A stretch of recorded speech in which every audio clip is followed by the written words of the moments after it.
What's up, everybody? Welcome, everybody, to the Tron Ares live draw, otherwise known as PanelCast episode 278. I am your host, AJ. No, I am not drawing. No, that is not my crotch you're looking at.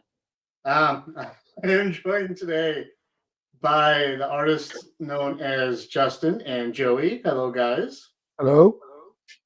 Hello.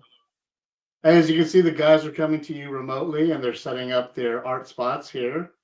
We are expecting another artist to show up here soon and start drawing in my spot where I am. But in the meantime, we have Justin and Joey going to be drawing and working on their stuff. They're going to have cameras focusing on their art while they're working, and we're going to be talking all about the Tron series and what it meant to us growing up. So we hope you guys are ready for all that. And yeah, I guess we're here to go. Let's go. Start drawing, people. Draw. Yeah, my light board came unplugged. There we go. My camera's being shitty.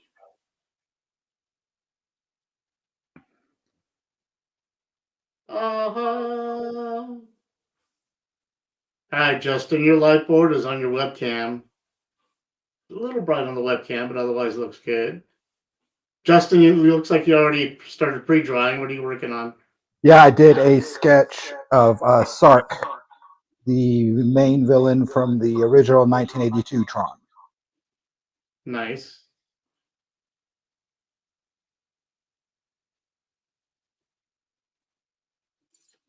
Yeah, so I wanted to, obviously I haven't seen Ares yet, so I went with the original movie villain. Nice. I also went classic style with what I'm about to do. Why am I not surprised? Great minds think alike. Yeah, exactly. Are you guys trying to say that you're great minds? Well, If it fits.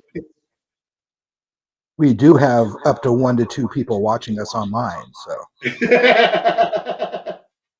As far as we know. Yes. How come I can't flip the camera around on my phone? What is up with this? You have to go into the actual StreamYard setting where you see the camera.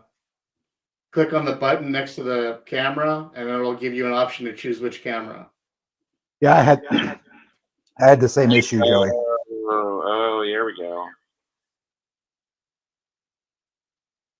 As the description says in any of our FP stuff, when it comes to the PanelCast, we're old people. Exactly. We're old geeks, and we're trying to get used to this newfangled technology. So you'll have to forgive us that we're not professionals in the industry yet, okay? But yeah. So it takes us a minute to get used to all this stuff. So I'm going to be popping back and forth in between scenes here, manning and managing and stuff. So give me a second. Let me grab a laptop. And paying attention to the chat this time. Thank you, Joey. Sorry, I'm just being an ass. Can't help myself. Joey is what he eats, and so we don't blame him for that. Exactly. It's true. No ass shaming. It's true. Now I have my laptop up. I can manage everybody from here. Can you see my art cam? I'm getting there, Joey. Oh. I'm getting there, Rose.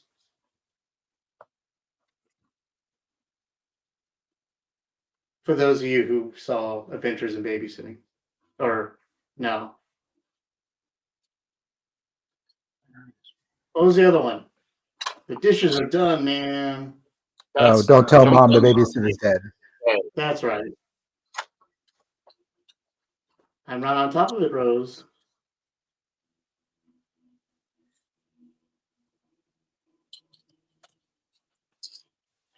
Yes, yes, yes, yes, yes.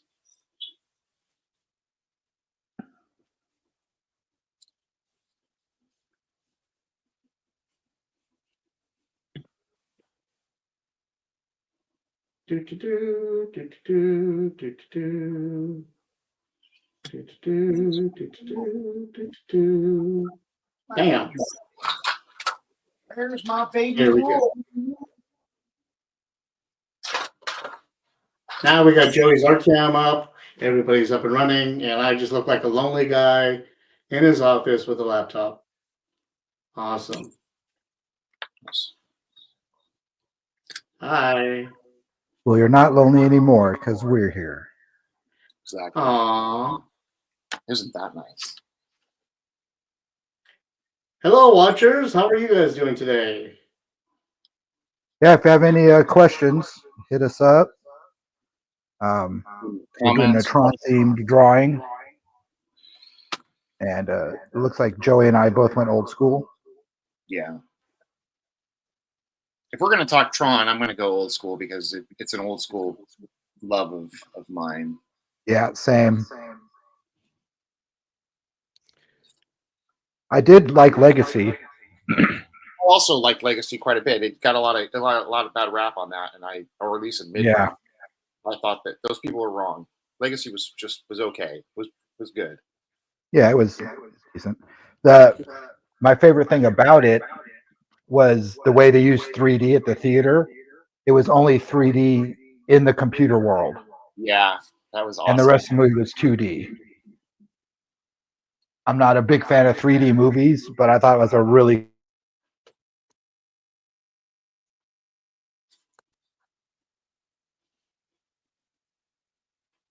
Sorry, you got muted for a second. okay. It was killing us. Yeah, I don't know how to get rid of that echo.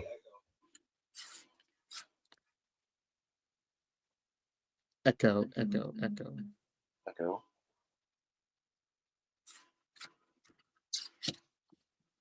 So, what are you working on, Joey? It's going to be a light cycle and a recognizer. It's going to be a recognizer chasing some light cycles on the grid.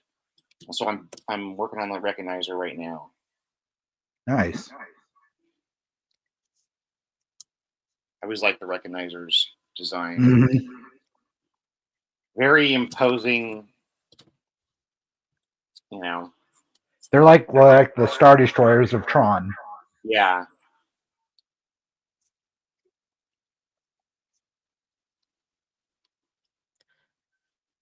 So, what was it about the first Tron that got you guys hooked in, wrapped in? What was it about it that drew you in?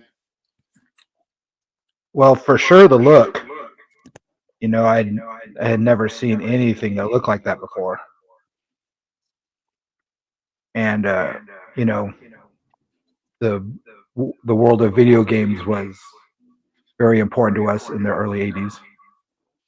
I mean, that's really what it comes down to, is that, video games were precious, and it was like inside the world of video games. But more than that, like for me personally, when I was growing up, I wanted to be a code monkey. I wanted to be a game developer for a long time. Went to school for computer science and stuff, and a lot of that comes back to Tron. Weirdly enough, like that was it. Like, I don't know, it glamorized being a developer, or glamorized gaming and all of that. And I don't know, through the video game Tron, I learned about, when I was a kid, I learned the names of programming languages that I would go on to learn. Yeah, that's true. Yeah, it was cool. Yeah, it was cool like that. It made like computer programming nerds into superheroes. Yes, that's exactly what it did. It made it cool. It made us realize that there was life outside of the cubicle. Yeah. Well, until you actually get in the cubicle and you learn that that's all it is, and that's depressing. But right. Yeah,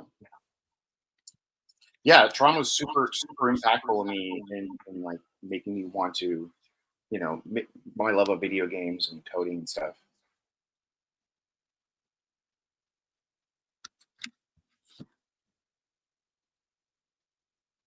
But also, like Justin said, you can't go. The visuals were one of a kind. Yeah. There's never been anything like it, really. If you think about it, we've had all the CG since then, and it was the first. It was one of the early ones, and they did it in such a way that it didn't feel cheesy. The Right. game felt real. The 3D graphics felt cool and there.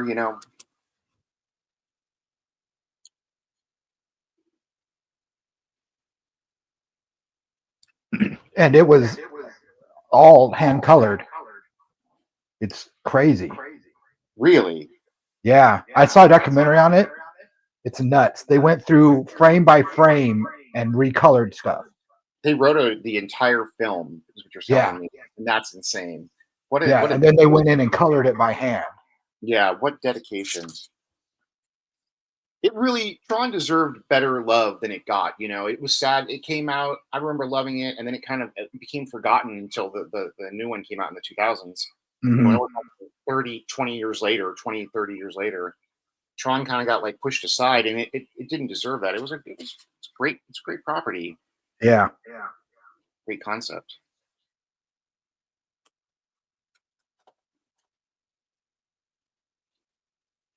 What about you, AJ?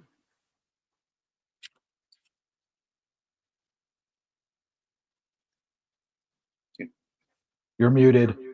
Oh, can't hear you. How's that? There you go.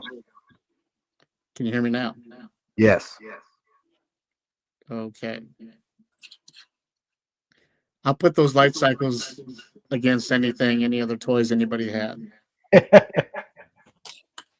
But they had the ripcord. Oh yeah, Up and down. Yeah. that was awesome. That's the thing, and the design, all the designs were cool. The designs of the vehicles, the character design was cool. I love that I don't know, that Justin, you shared that picture of that shirt earlier. And sorry, I'm talking the audience can't see, but it was a picture of a T-shirt with the designs of Tron like all over it, the red one. That was a cool choice. All the glowing, the way all the programs looked. Yeah, the vehicles were all cool. The costume design was great. And it was smart. It was way smarter than it gets credit for. Mm-hmm. I think it was ahead of its time. Oh, it's way like too far ahead of its time. I think that's why it didn't do good. That's exactly it. It was so far ahead of its time that people didn't know what to make of it. Us geeks, we were all about it. The regular audience, I mean, I remember reading it didn't do that well, and I'm like, how is that possible? What is wrong with people? But I remember seeing it. People that are afraid of change didn't go see it. There's a lot of people afraid of that technology coming true and coming out or what have you, the future, and they won't go see that kind of stuff. So, but I mean, let's not get it twisted. The Tron storyline was fantastical at the time because that's what was coming out from Disney, and we all love that kind of stuff. But when the second storyline came out, and we all now know about computers and stuff, some of the stuff that they were spouting at us was like, that just doesn't make any sense. That's true. Yeah, none of this stuff makes sense anymore. Who wants to get into? Well, that's because at the time it was sci-fi, but now it's reality. Right.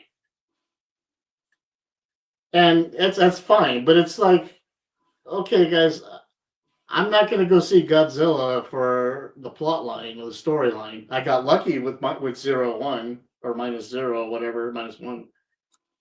But you don't go see Godzilla for the plot. You don't go see Tron for the plot. You go see Tron for the fighting and the light cycles and the characters and the graphics and all the cool stuff that they can now do with the CGI and everything else like that, And if they have a decent plot that's easy to follow, then cool. I'm down for it. But otherwise, it's just side candy for me. It's like a side quest. Yeah.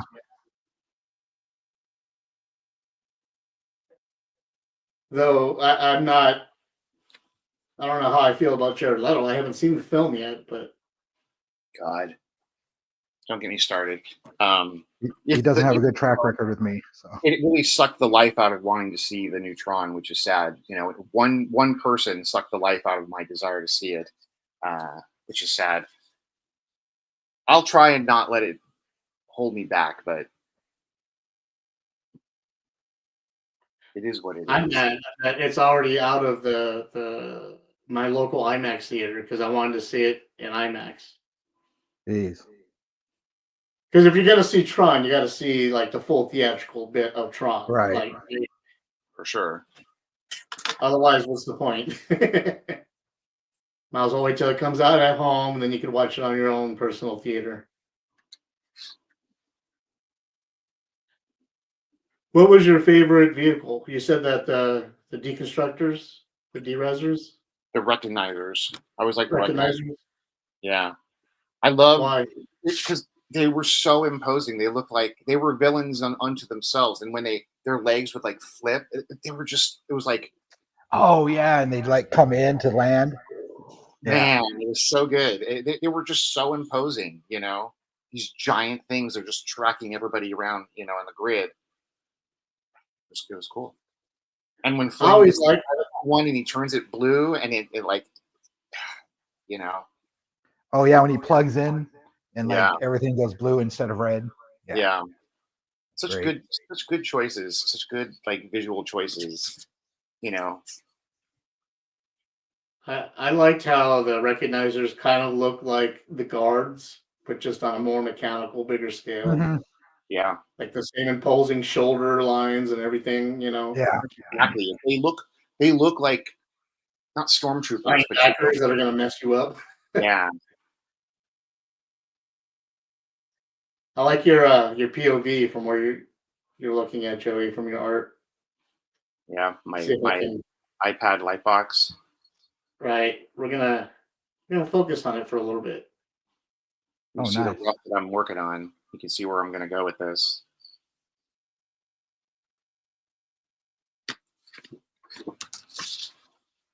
Looks good. Thank you. We're gonna pop up on Justin's real quick. Let's see what he's got. Nice.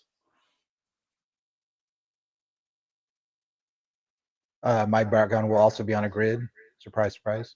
Although my favorite was the bit. I was like, yes, no, Yes. no, Yeah. yes, yes, yes, yes. Yes. And Yeah. when you learn what a bit is, and it's just it's so smart. Yeah. You know. I wanted one for a girlfriend. No. Yes. No. No. Should I eat this Snickers bar? No. No. I mean, it's what I was getting from my girlfriend at the time, anyway. Okay, and you cannot deny Part 2's music. Oh, That soundtrack was bulletproof, man. yeah. So good. About a year ago, I found it on vinyl, and it's like a double disc. It's great. I listen to it all the time on long road trips. That is a must-have.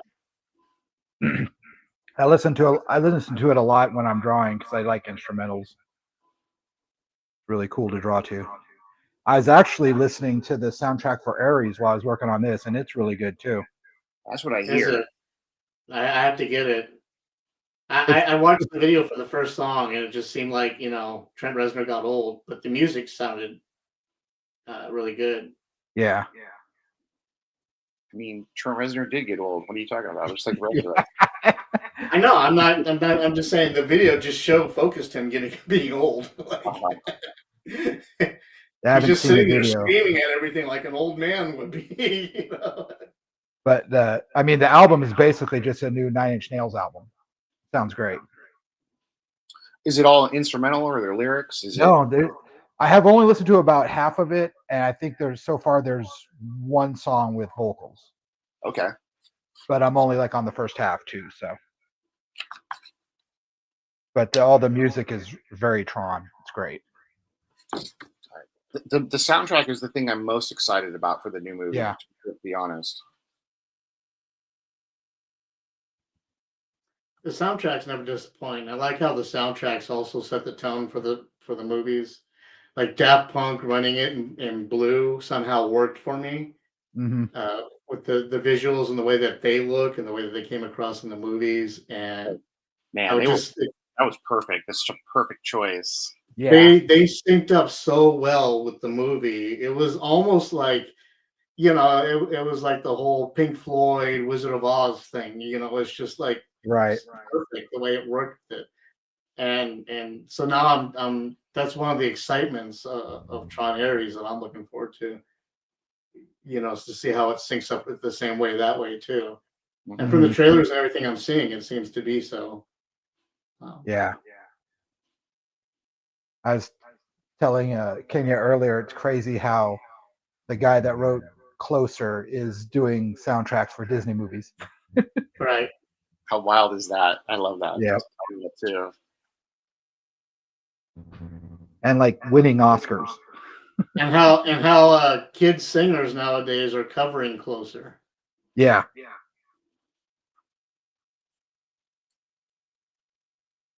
Joey's gonna sing us a solo from that song. Go ahead, Joey. From Closer? Yes. No. Is this not a family friendly stream? It was. Till somebody starts singing Closer.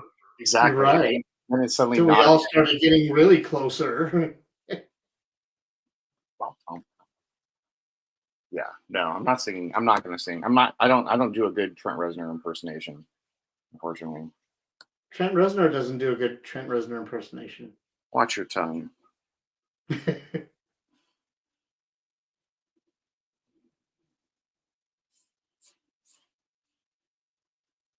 I just remember On going that to all note, the nightclubs. what's when your Closer favorite came out. Nine Inch Nails album? Oh, I mean, Downward Spiral still is my favorite night. Yeah.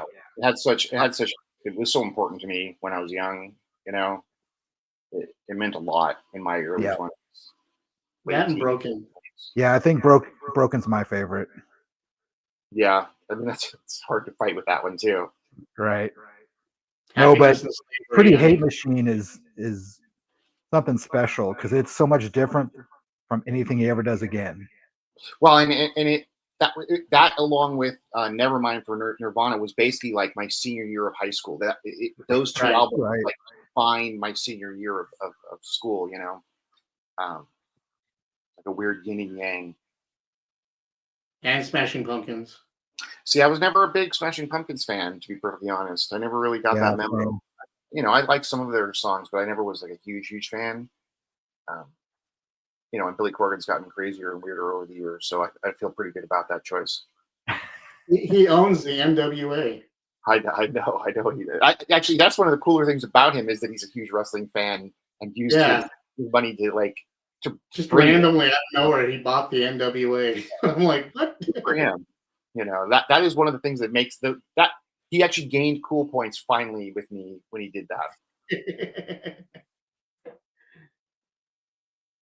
Yes, Billy Corgan, the lead singer of Smashing Pumpkins, the guy that wrote 1979 and The World is a Vampire, owns the National Wrestling Alliance and puts on wrestling shows on a weekly basis on YouTube, as well as I forgot what the other streaming channel. His podcast is pretty good too. His podcast is pretty good too. His interview, I'm giving him a hard time because I was never a huge Smash Pumpkins, but he's done some cool things. His podcast is great. Yeah, he's just a random. It's like Freddie Prinze Jr. Like I didn't know he worked for WWE for so long, and that he was a writer during a lot of the wrestling storylines. What? Yeah, Freddie Prinze Jr. Dude. No kidding.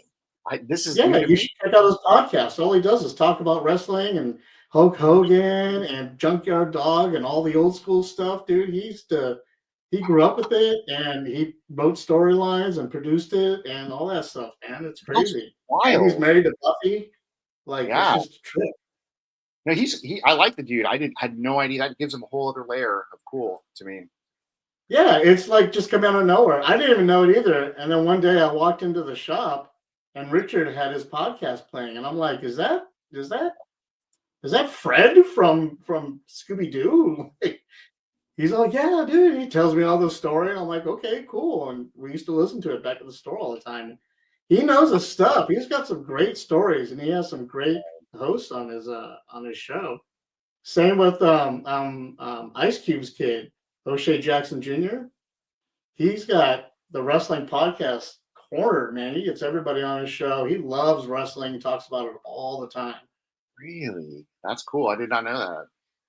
Yeah, he's his favorite thing. He'll talk about it. Him and his dad used to go to wrestling shows all the time, and they would invite him in the back, and he'd geek out over all the wrestlers talking to him and stuff. And Man, that's I'm cool. like 50 Cent or I'm sorry, Ice Cube took you to wrestling. That's awesome. Yeah, very cool. Although Ice Cube's lost some cool after that War of the Worlds that just came out. He got knocked down a few pegs from that nonsense. Hey, we all got to pay the rent.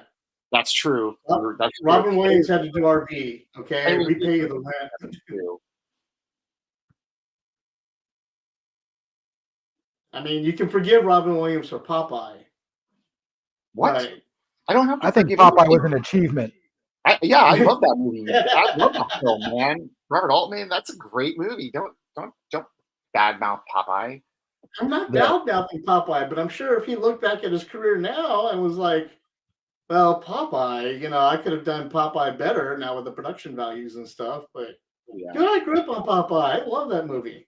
I love that movie. I don't know what I saw it. It's just like Tron. Like it was always on HBO. I watched it a million times. It was. It was So always good. on Channel 5, the Tom Yeah. Van Hatten show. I suspect that I could probably, if I were to throw it on now, my memory would remember the songs, and I could Yep, probably sing for along. sure.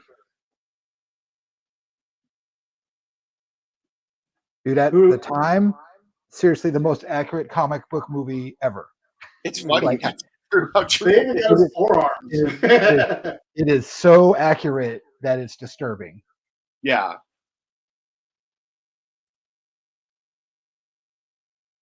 So thanks to that movie, it showed you what spinach really looked like.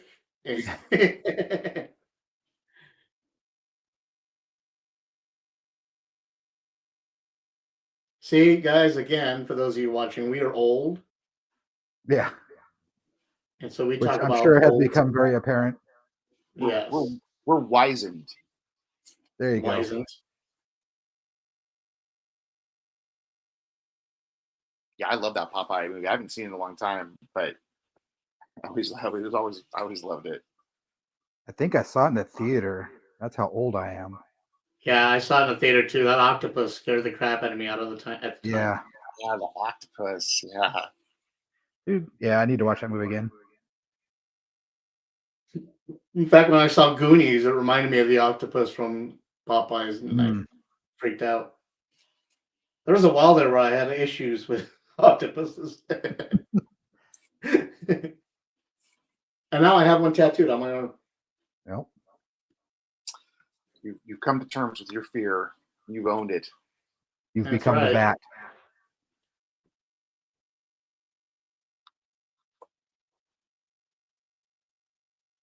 That reminds me of another great, awesome movie, True Romance. Oh yeah. Mhm. Oh yeah.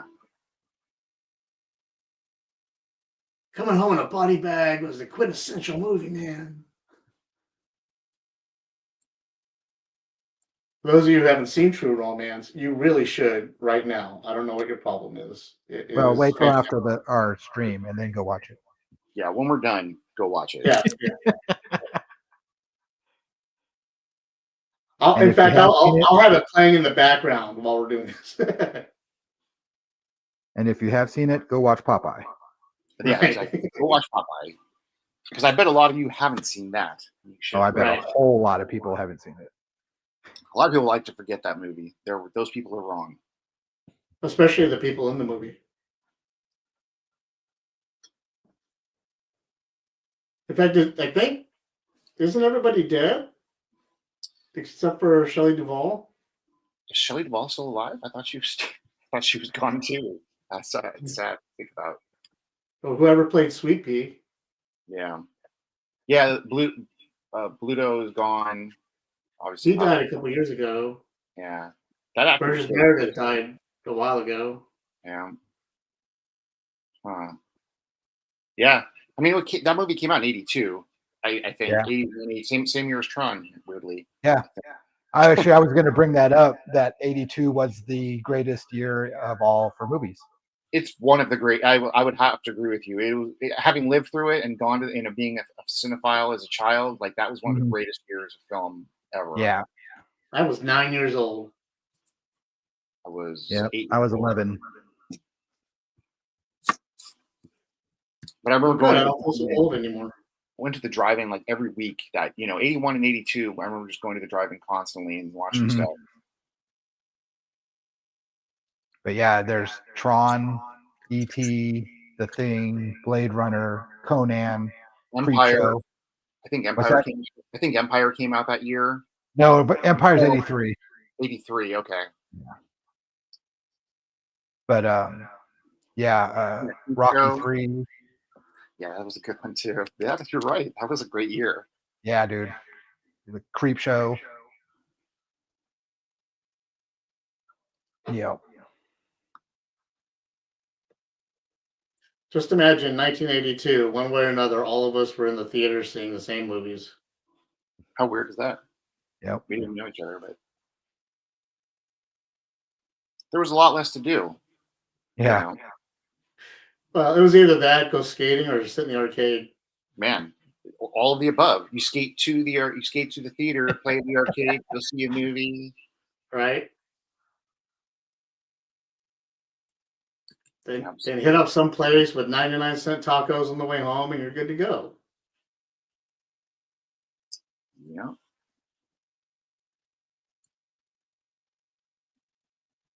right. Time to check in on everybody's art. No, I'll turn it sideways so you can see. Nice. Looking good, Joey. Right, dude. Coming in good. Getting there, slowly.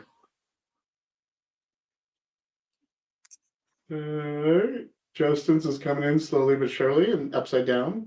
Yeah. As far as you know, if you watch Tron Upside Down, it's a love letter to Satan.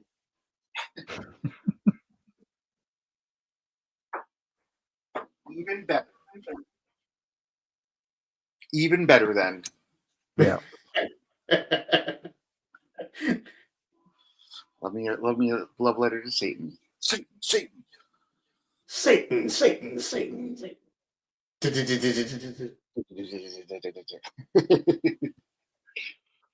Getting a little wumpscut. Sorry, guys. Really going old school there. Well, now that industrial's back, so it's okay to talk about it. Yeah, they're modern industrial bands now, and they're pretty good. And a lot of the old bands are touring again. Like industrials kind of come back around like everything else does. Well, the thing with industrial is that it can't age because it's digital, right? So like it only if the music itself degrades in quality, the file itself goes bad. That's the only way the music's going to age. Otherwise, because it's digital and you can upgrade it left and right, you can always update that music into something else, evolve it into something else. So it's going to be relevant. It's just funny to see that kind of music, that upbeat tempo, those beats, those hard guitars, and those angry vocals coming from old men. Yeah. But these guys look like foreskins wrapped in Dune outfits. Like it just, and it's sad because we all got old, but the music is still hard hitting and badass, and we still think our bodies can ram out to it. No, and I was literally having a conversation last night about how a lot of the themes of industrial music are way more relevant now than maybe even when the time that it was made, or they're more relevant now. I don't want to get to the weeds of that's not what the show's about, but Right. You go listen to KMFDM, and what they're talking about is very relevant right now. Mhm. I can't listen to Ministry anymore because everything Ministry said came true. Same, You same. know? Yeah. Exactly. That's exactly right. They're That's what it is. prophets. Yeah. Right. Oh, They're the oh, Simpsons of music age. oh, Uncle Al. So speaking of Billy Corgan, he did an interview with Uncle Al, and it was awesome. If you ever went, if Really? you saw that. Yeah. No, I didn't.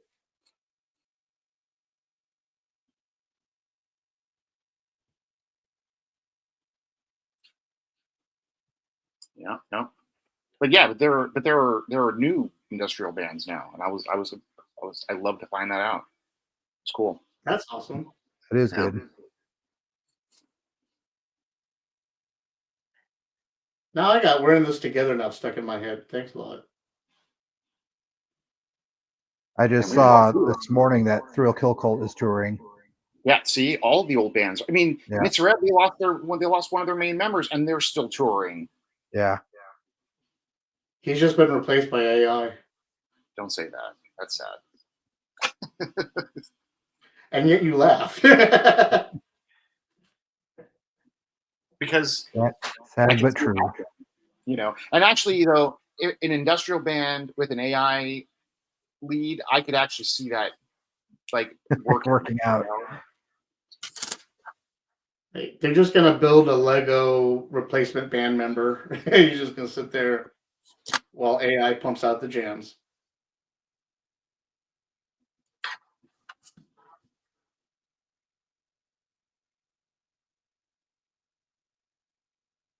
Kick out the jams. Kick out the jam. I wanna kick it out.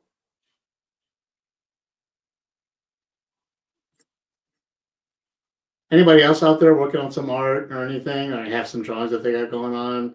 Have any opinions about Tron, or want to share their experiences about Tron, maybe their childhood stuff? Just hit us up on the chat. We are live right now. We will respond to any questions or any things you have to say, any comments. I promise you, we're actually paying attention to the chat right now. This time.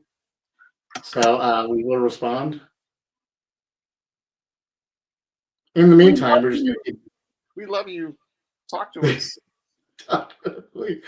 That's code for we're running out of things to talk about, and we still have 2.5 hours left to go.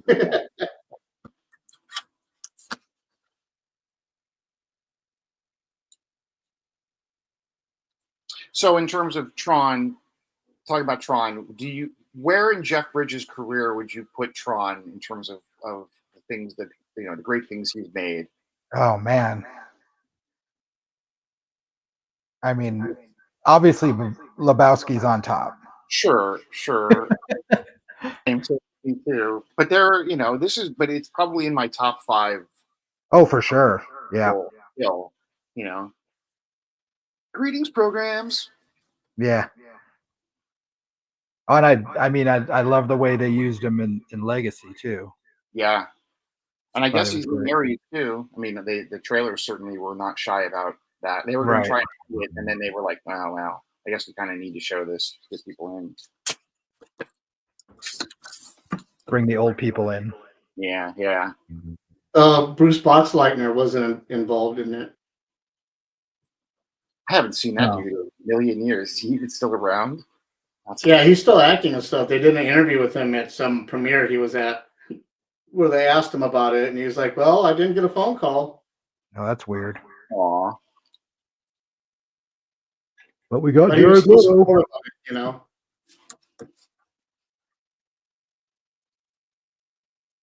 So instead, we got Jared Leto. Mm-hmm. Yep. Instead of wondering where on the career life schedule of where Jeff Bridges landed with this movie, we should say, how many movies has Jared Leto ruined that could have been improved with Jeff Bridges? And that frightens me because he's in Masters of the Universe.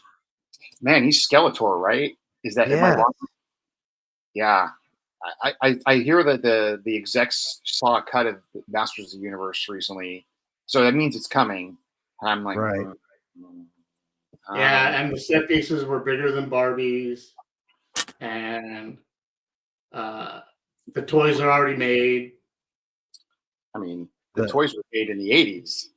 The rest of the cast is awesome. Is it? Yeah. Yeah, Annie from Community is Tila. Okay. Um, I only know characters' names. The girl from Serenity is Evil Lynn. What's her name? Allison Brie. No, she's Tila. No, Allison Brie is Evil Lynn. Camila Mendez is Tila. Oh, okay. Idris Elba is Man at Arms. Yeah. Nice. Okay. Marina Baccarin is the Sorcery. Kristen Wiig is Roboto. James Purefoy is King Randor. And Do they have Orko in the movie? Who's playing Orko? it doesn't say. No, that means no. Sam Wilson is Trapjaw. They have a Ram Man. That's awesome. Yeah, Cyclops. I want to see a live action Trapjaw. Yeah. Really bad, actually. I might just go see They that. have the Mountain as Goat Man. That's awesome. They have Fisto. Yeah. Man, they went hard. I appreciate how hard they've gone on this. No, everything but Jared Leto sounds really cool. Absolutely. Yeah, that's exactly what I'm thinking. Who casted Skeletor? Come on. Did anyone see No. No, no one saw Morbius. That's that's the whole point. Ooh, and it's done by Travis Knight. Yeah. He did Kubo and the Two Strings, Mhm. which I'm a huge fan of. Yeah. And Paranorman, I think. That is a great film. Yeah, Kubo Which one? rules. Yeah, Kubo and Bumblebee. Oh, Okay. great.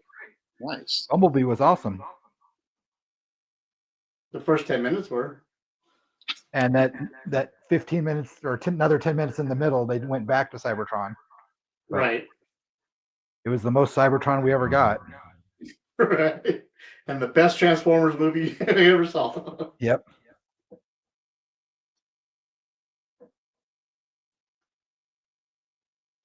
I feel like the Oracle.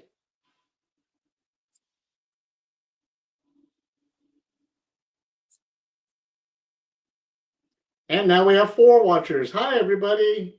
Hey, buddies. Woo! Somebody's watching on the Facebooks. Thanks. We got somebody that always watches us on Twitch. I got hit up last night on Instagram. No, not on Twitch while I was streaming. And I got spammed. I was like, how am I getting spammed while I'm gaming? This is weird. I've never been spammed before on my PlayStation Network. Were you live That is streaming weird. your game? Yeah, I was live streaming. And then this person's like, hey, I'm watching your game. This is awesome, blah, blah, blah. And I'm responding, and we're having a conversation. They're like, hey, I'm a graphic designer. Can I send you my stuff? I was like, yeah, sure. Instagram handle's the same as my gamer handle. And I went on the Instagram and I checked the link and, it's a spam bot. No.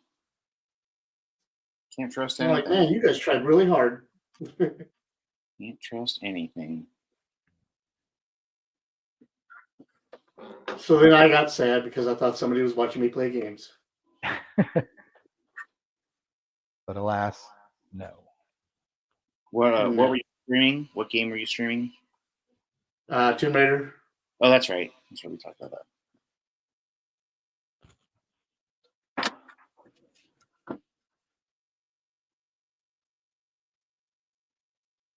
Which I'm enjoying for a PS4 game. I was trying to find a PS5 game I could play, but everything was survival horror or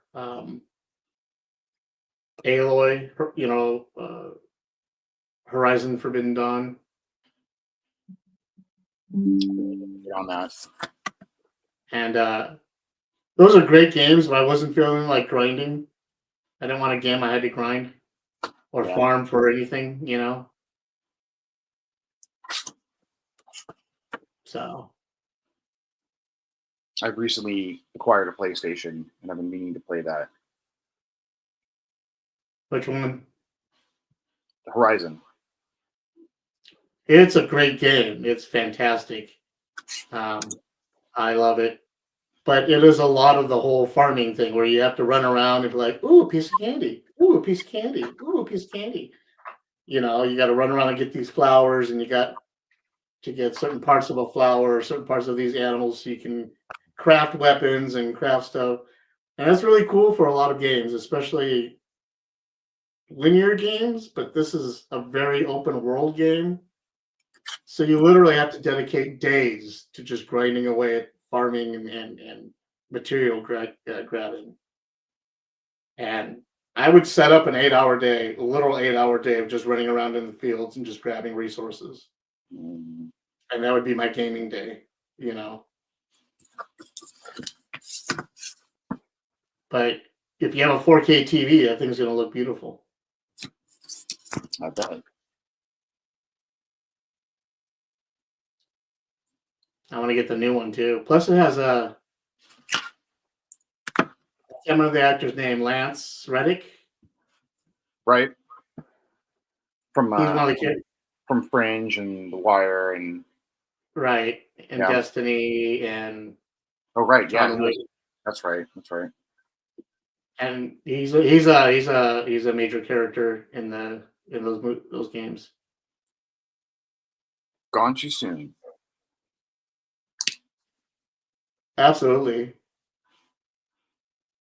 He's one of those guys that never aged. Every movie I saw him in, he looked the same. I agree. Yeah, but he was And always he was good. great in every movie. Yeah, he was always good.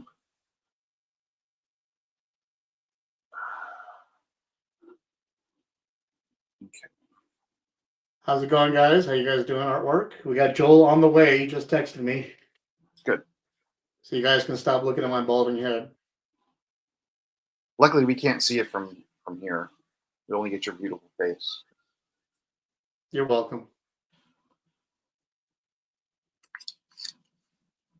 And all the FP banners that we've had over the years. My lovely dog, Jack, my assistant, sitting over here.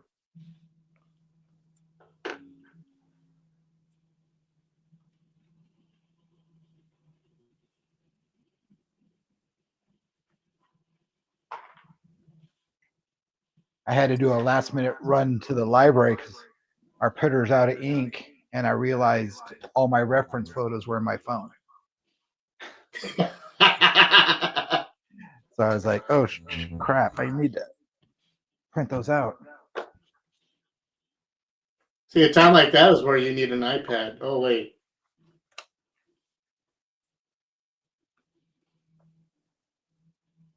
I love mine. I use the hell out of it. It's become my light box now. I mean, among other things.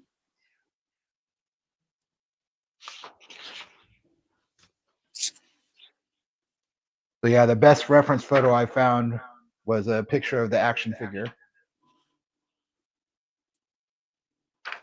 Oh yeah, that's the other thing. David Warner was Sark, and always such a good villain. Man, like, Flip it around so we can see it better. There you go. yeah. Yeah, dude. David Warner in this and Time Bandits. Dude, he's Time Bandit. one of the greatest villains of all time. You know, for sure. always. Time Bandits was such a great movie that I didn't even watch that TV show. No, I couldn't bring myself to watch it. Yeah, me neither. I kind of forgot all about it. I didn't want them to taint my memory of the original. Which they would have, honestly. Let's be honest about it. They would have ruined the movie. And because that movie is so iconic, it can't be touched. You can't make a prequel. You can't make a side one. You can't make a sequel to it. It's iconic the way it is, and it can't be messed with. Right. Yeah.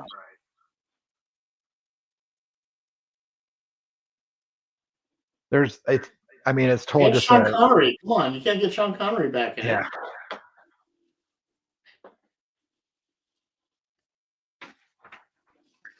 George Harrison produced that movie and did the music for it. and See? he was one of the ones that's contributed to like Life of Brian getting put out and all that stuff. Yeah. Yeah, he was buddies with the Python crew, and he did a lot to help them get out.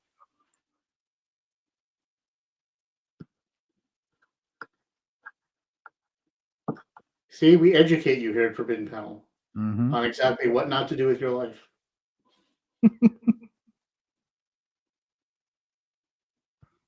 Mom, Dad, don't touch it.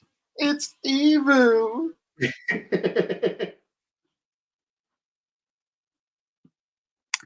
Oh, that movie made everything feel so dirty for a while.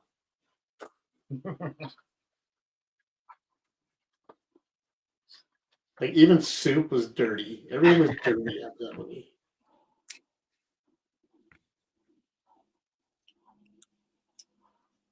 It was like 12 Monkeys, where everything just felt slimy after 12 Monkeys.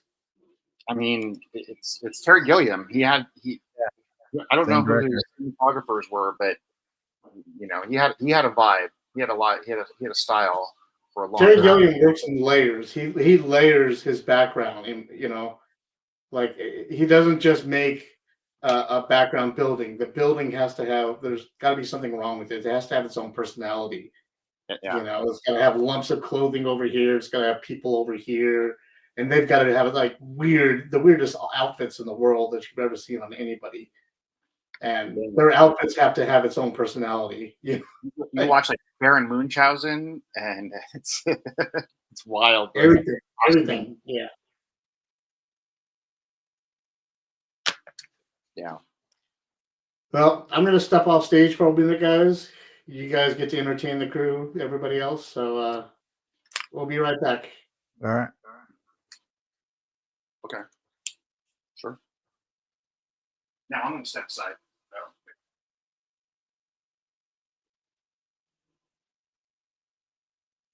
Then there was one. There's one.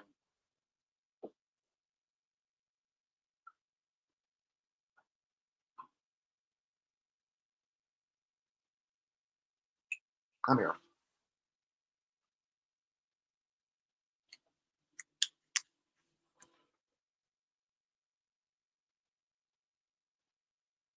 So you see anything interesting lately, Joey?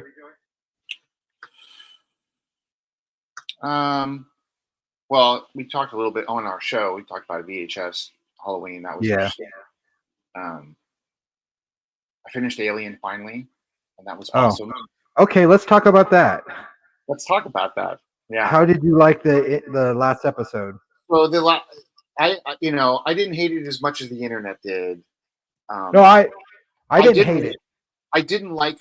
I think we had talked about this a little bit. I didn't like how it started. It felt jarring.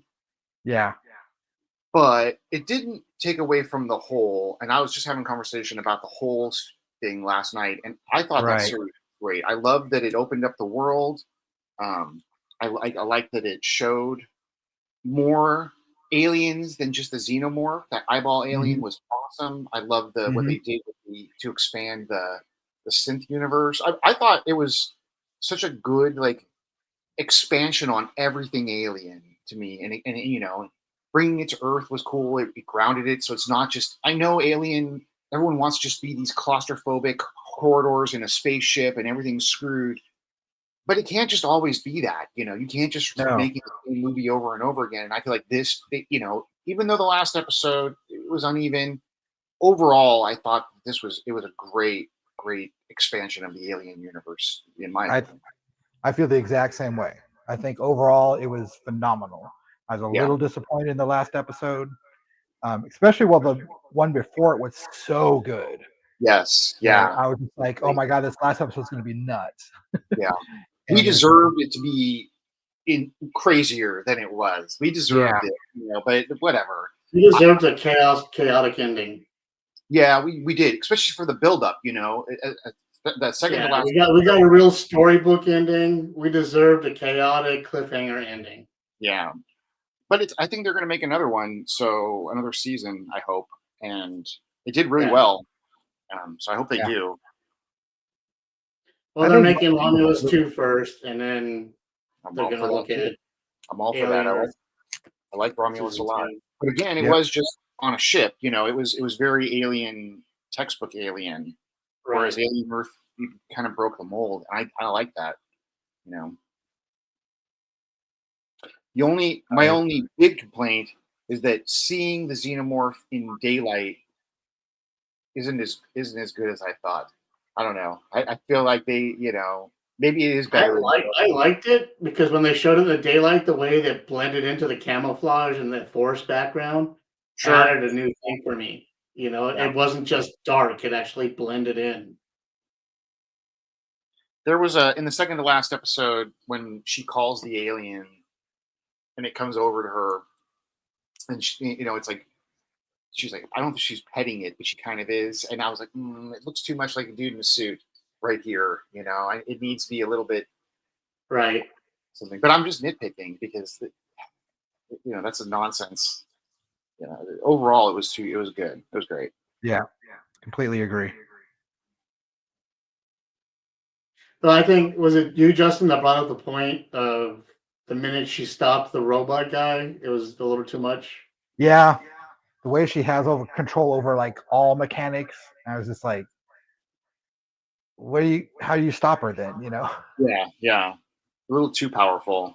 Yeah. I wish they just would have kept it at like, she could affect the, like the television and stuff.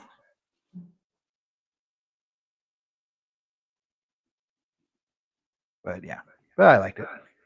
But I like that they introduced the variants on the synths. There's like 3 or 4 different kinds now, and I like that a lot because we only had the one kind for so long. It was cool. And they did something that we've really needed and we haven't gotten in a very long time, and that was more than one xenomorph. Yeah. We got different species of aliens that can and will kill you. I love that eyeball alien. It was so. The Oculus is my favorite thing in the world, man. I'm getting a tattoo of that thing. I don't care. I love it. The way it was just playing them, Yeah. The way when it was in the sheep and it was looking, the way they filmed it looking at you, it made me uncomfortable. Like it was looking at me. Right. Yeah. Like you were being sized up. Yeah. Stop looking at me. It was always looking too. It's like it's just there. And you're like, And the way they filmed it, it was like more than looking. It was like observing. Exactly. You could tell it was taking everything in. And the more of its eyes that were focused on you, is the more intense the feeling was. Yeah. Even the sheep looked like it was processing what it was looking at. It was processing. It was plotting. And it was plotting because it's nasty. Right. Yeah, that was cool. And the bug aliens were fun. I like the introduction of all the extra the dangerous aliens because we needed more than just xenomorph. We didn't need it, but it's cool. It just opens up the universe. Right. And questions. It makes you want to ask more questions and see more of it. Be right back, guys. I gotta help Joel get set up. Okay. So I saw that. I like that. Cool. What else have I seen? I don't know. We just watched Friendship with the dude from I Think You Should Leave and Paul Rudd. Yeah, okay. It was crazy, dude. It was so funny but nuts. I like that guy a lot. The dude, what's his name? I need to watch his new show. Tim Robinson. Yeah, I like name? that guy a lot. Yeah. Tim Robinson. Yeah, he's great. Yeah, okay, that's it. Yeah. He's great at uncomfortable comedy Dude, and making this movie is so uncomfortable. Yeah, is it? Okay, I'm gonna watch it. It was crazy uncomfortable. Yeah, and we finished it, and Kenya was like, "Why do I want to watch it right away, but watch it again right away, but never see it again?" I love that reaction. That's awesome, dude. Yeah. It was really cool, really funny, and crazy. I'm gonna put that on my list. Yeah. He's got a new show. I want to see it. Speaking about a chair company, and I'm like, what? That makes me sounds so yeah. banal. It makes me. I didn't know that was him. Some other friends were talking about it, and I didn't know what it was. I think there's only one episode so far, and I should get on that before there's too many and I get overwhelmed. But right, it was great. That show he did before did not get enough love from people. I remember going into it. I think you should leave. And I was cackling by the like just laughing at it, Dude, the one with the hat with the flaps on the back. Have you seen that? Yeah. Yes. Oh my god, that's my favorite one. So good. Yeah, he's they great. Start reading the text in court.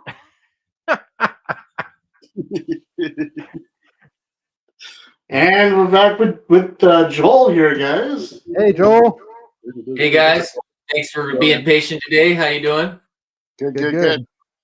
What we were talking about, guys? What show we were talking about? We were Tim Robinson. Justin had said he had seen Friendship, and I had not, but I like Tim Robinson a lot, so now I need to watch that.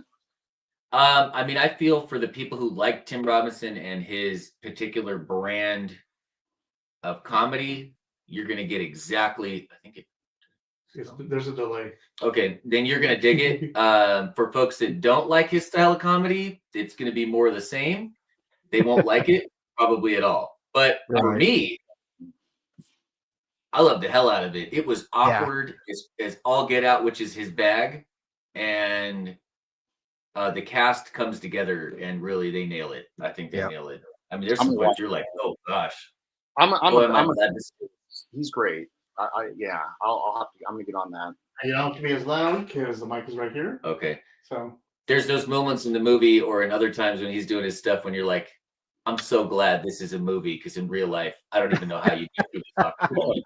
It's so uncomfortable. It makes you uncomfortable but that's great. It's fun to like in your skin, you're like, no, stop. And it just keeps going and going harder and more. And okay. I can't do those movies. I would have walked out. You have like sadness for characters in them, but they're not actually dealing with it. It's so it's which is good. It's working. I think it's doing what he wanted it to be. Yeah. After we finished it, Kenya said, "How come I want to watch this again right away, but never see it again?" Yeah. Yeah. That was me with Joker.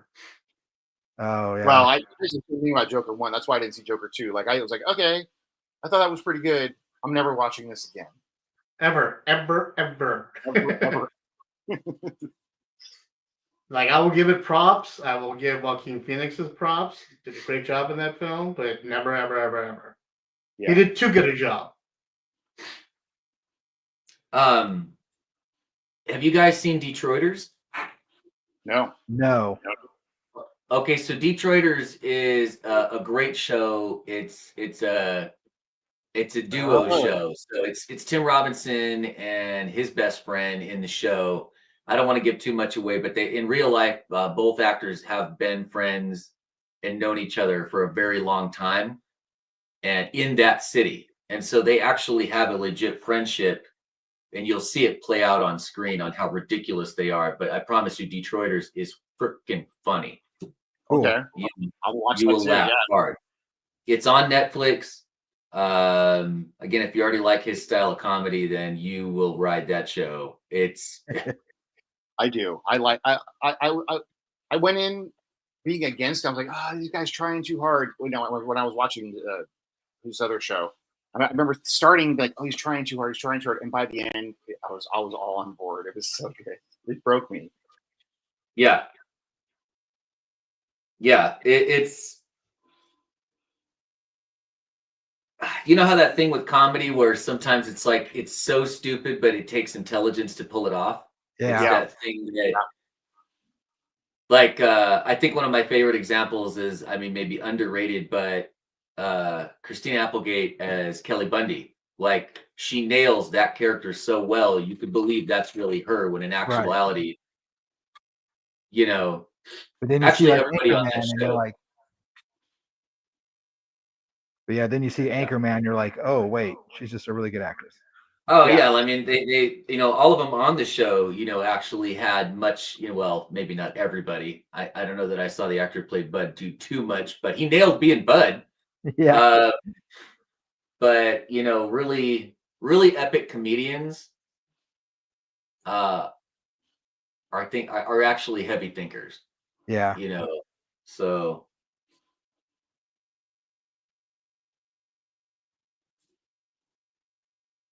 but how you guys doing today?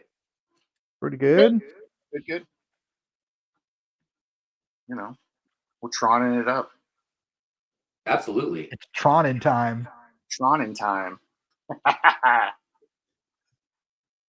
I deny the troning. I'm going to veto that right now. As a word or a phrase we use ever again. Troning.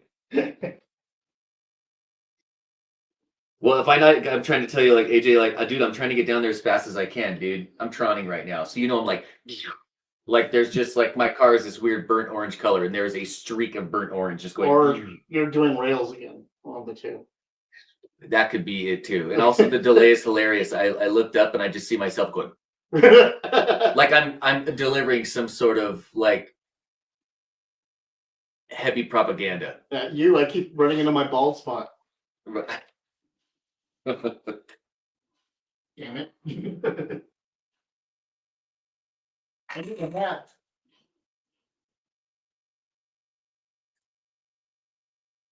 Who's excited for Predator Badlands? I am.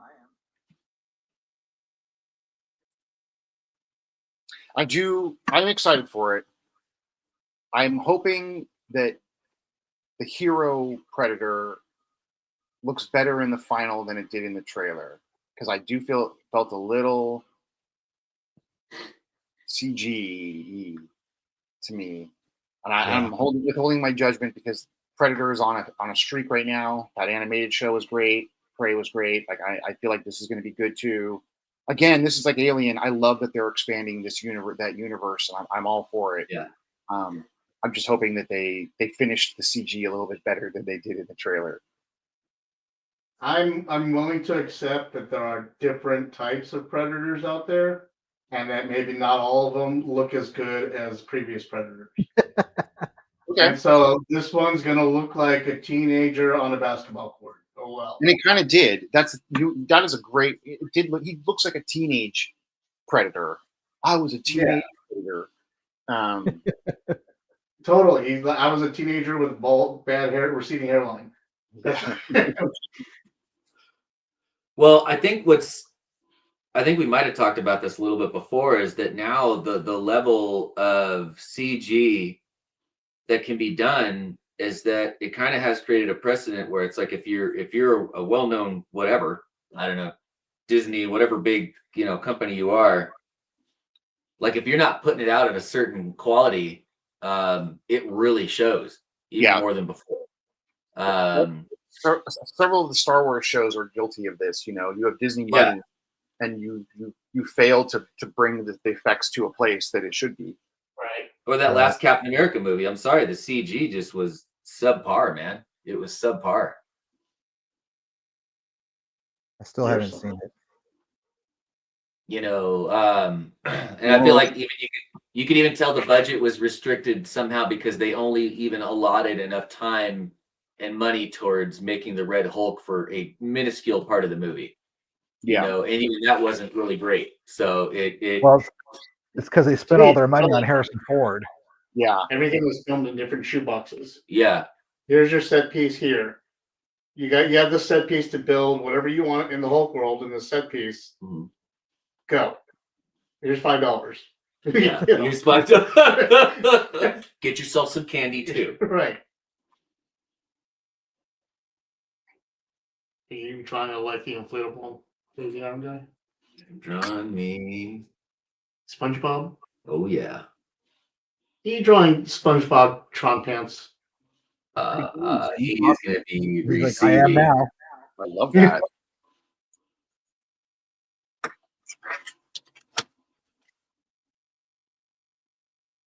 You guys, we didn't get a chance to tell Joel how much we love the new Forbidden Shorts logo. Oh yeah, that's right. It is a great. I mean, logo. It was I awesome. wasn't sure, you know, I mean, I was just trying to get it done, and I was like, all right, well, I didn't have time to really stop and as much to really stop and like, hey, I'm at this stage, AJ, take a peek. I'm at this stage. We had a basic conversation of what kind of it should do, and it was fun to draw. And it came out great. Yeah, it looks looks really good. fun. It makes me want to draw a witch looking at it. Dude, I said Hey. the same thing. I was like, oh, I want to draw a new logo now. Yeah. honestly, like if that's what it did, then it did a better job than even I thought it did, because It did what it's supposed to. that's the cool thing, is that between us, we can redraw that witch a million ways that we want to Yeah. do, where there's so many little bits. Honestly, we could even do a live draw where that's all we do. Ooh, You know, that's a good idea. AJ, that is a great idea. And then you can stop harassing us for graphics.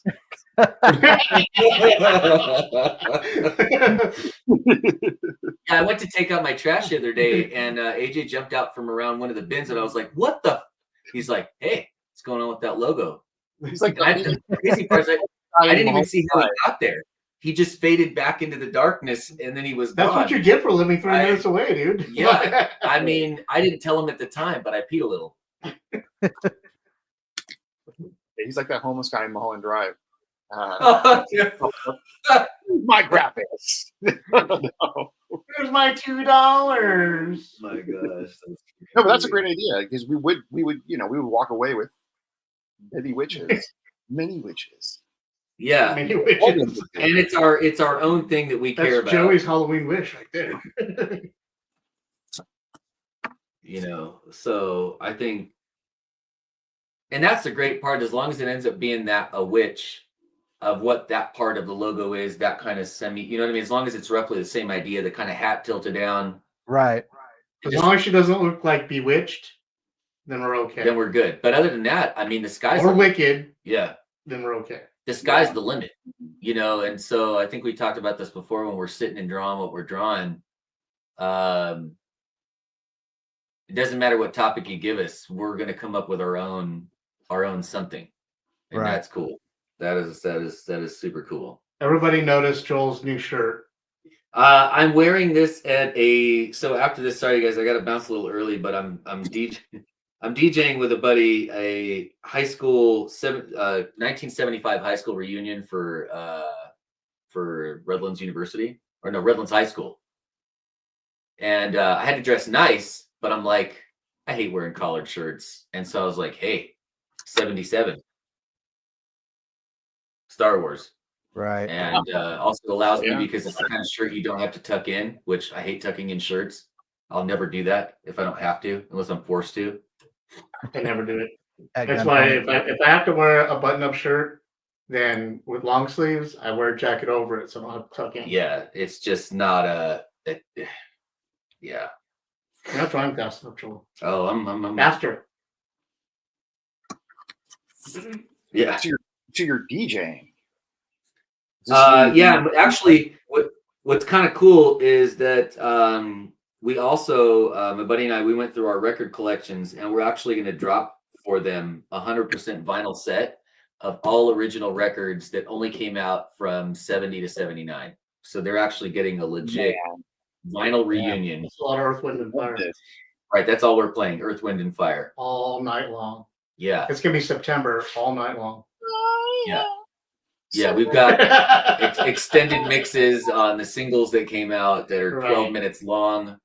Got the 18-inch remix. Yeah, if one of us has to go drop one, I'll be like, dude, don't worry about it. Take your time, right? But don't even push, bro. Just let it happen.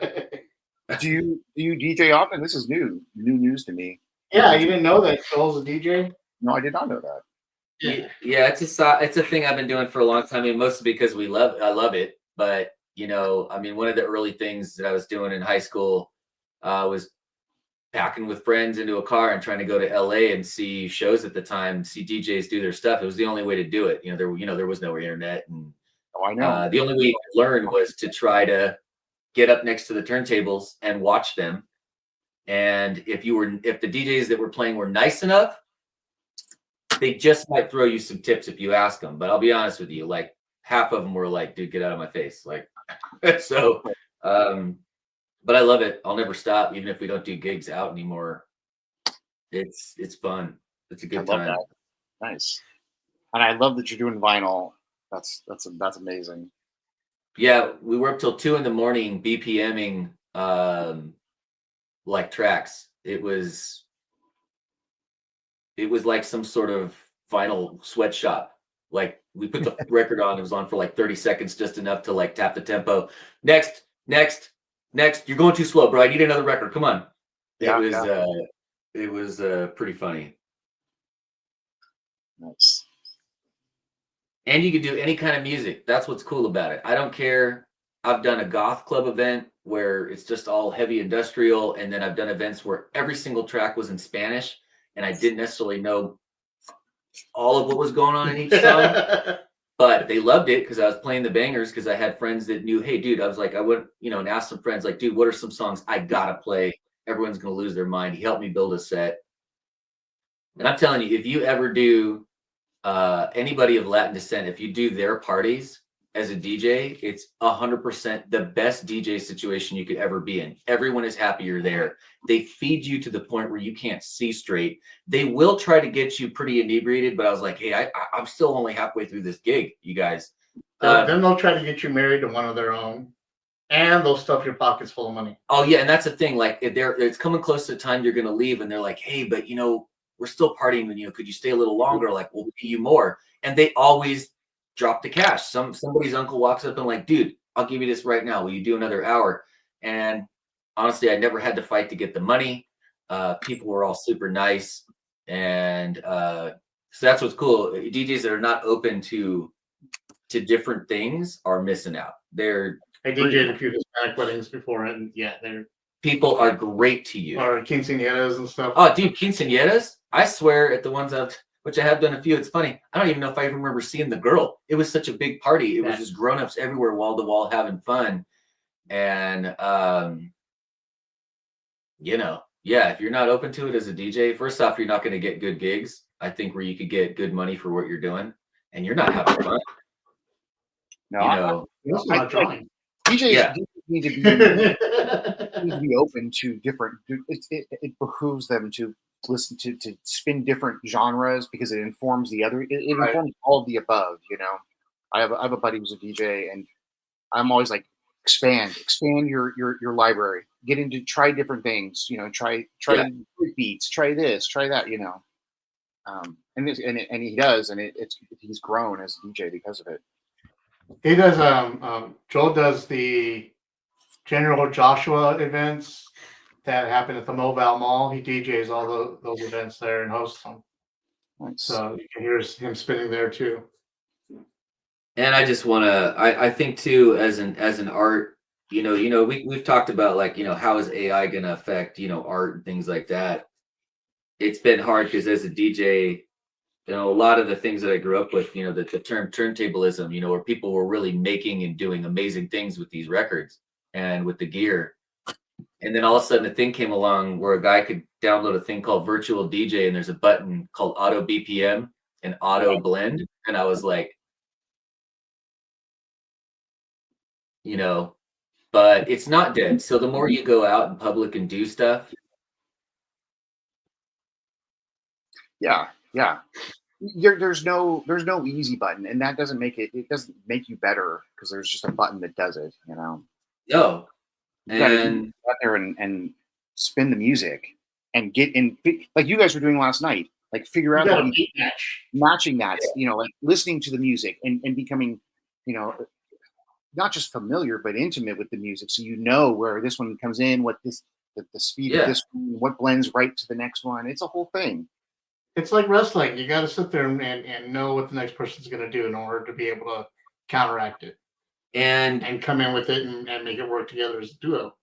And, I would go to watch a DJ because I knew that guy or girl was going to drop something.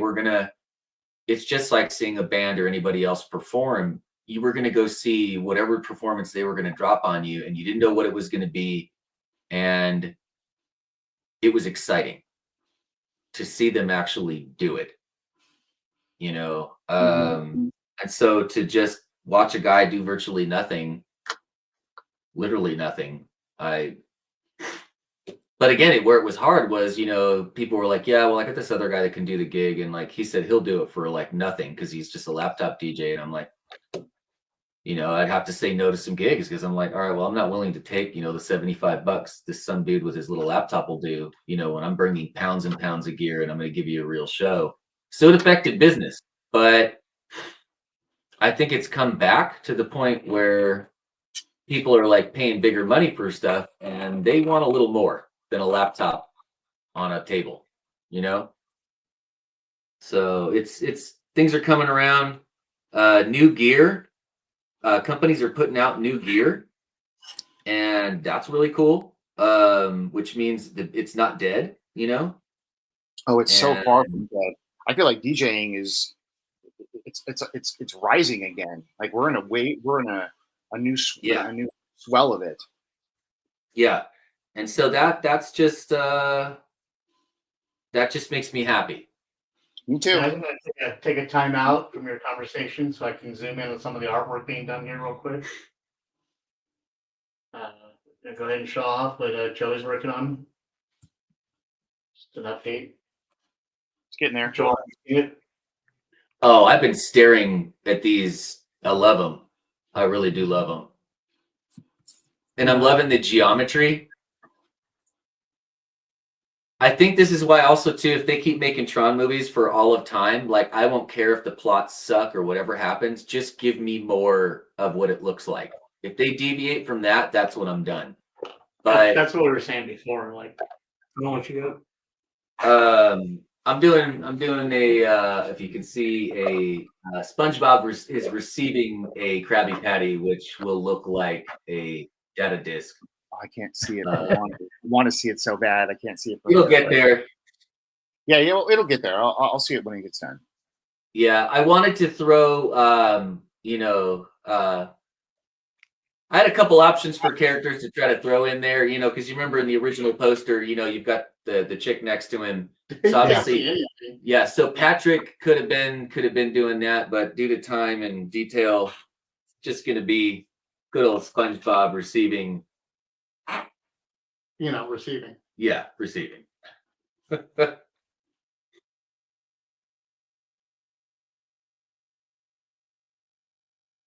But I mean, anybody that saw Tron when the first one came out wanted to be in that world. As much as honestly it was a scary and not fun place to be. But to go into it was even though you pretty much if you weren't amazing, you died. I wanted to be on the grid. Yeah.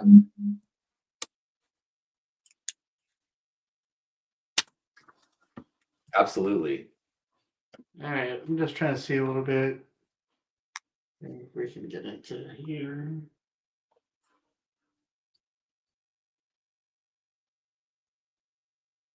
And you get a little bit better picture of what Joel's working on.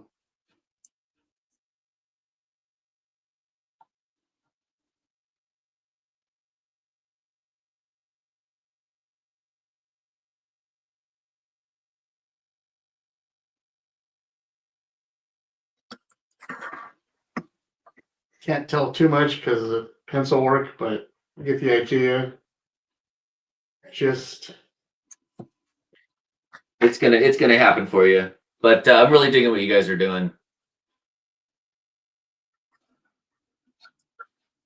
Yeah, I've watched the movie, you know, like the little documentaries about how they kind of did a lot of the effects for that movie, and it's still. I don't know when you watch those scenes, they still hold up because the art style of the tech they used to do it still looks. the only problem I have with it is the original Tron. You can tell now that those are cardboard pieces that are wearing on them. Yeah, I mean, you But can, aside from that, otherwise it's still badass. In my opinion. They still Even the discs, everything about it is awesome. Who didn't have one of those frisbees when they came out? Right. Bro, and dude, the figures were actually pretty sick, and Yep. just in general, it was. Well, they were inarticulate as hell. But They weren't in the it, fact that they glowed in the dark. and they had the data disc on the back. It was good enough at the time, but I mean, what did we have at the time? I tell you what, the glowing of the dark of those discs saved those discs alive so many times. I can't tell you how many times I would lose them, turn off the lights just so I could find them. Right. Oh, look, there's something glowing under my bed. There it is. Yeah, we were talking. I didn't know that Justin informed me earlier. They had hand painted. They rotoed that entire film frame by frame. Yeah. That's amazing. It's Yeah. an amazing task to undertake. I guess I feel like I'm just so happy that people decided to let teams who were going to do special effects say, hey, we're going to do this thing. It's going to be amazing, but it's going to be hard, and it's going to be miserable and painful. But when it's done, it's going to be amazing. We wouldn't have so many epic movies if they weren't willing to do it the hard way, because it was the only way to do it. Right. I mean, yeah, especially at the time, that was the only way it was going to get done. Now that I think about it, and it's an amazing undertaking,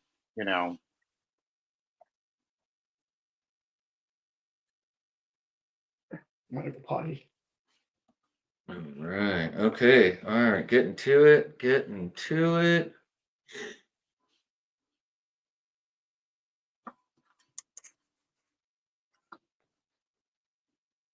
And so you guys are gonna go. Is everybody? I'm not gonna sadly be able to make it and watch the movie today. But did you guys already see it?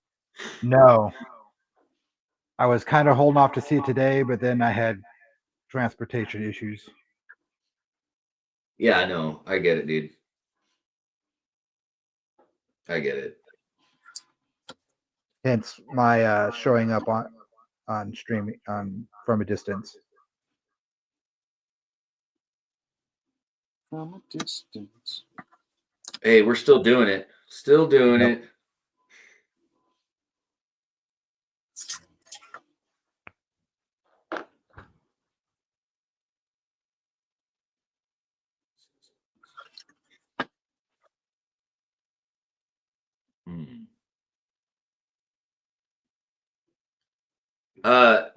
Do you know if there was any other like extended cut, longer release versions of it that had any like real significant, like, holy moly, this is.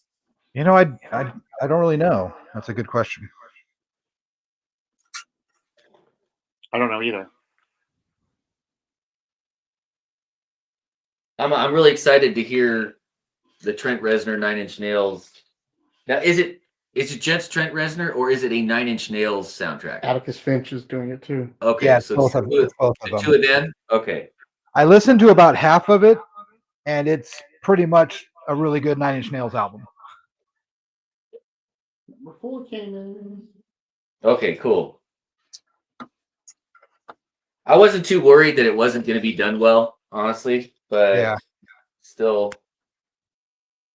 But Legacy, the soundtrack to Legacy is so good. Yeah, they have a high bar.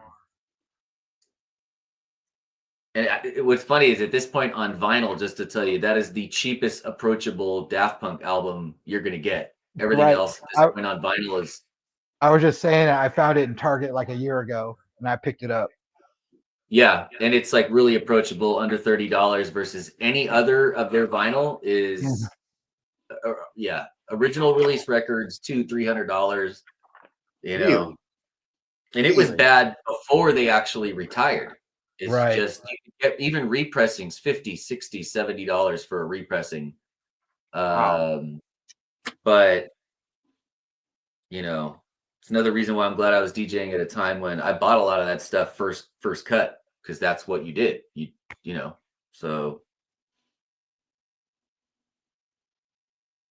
Joey, yours is coming in nice and clean, man. Yeah, absolutely. Thanks.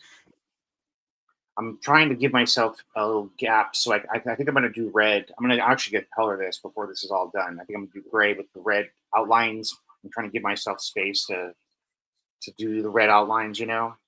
To fill it in, yeah.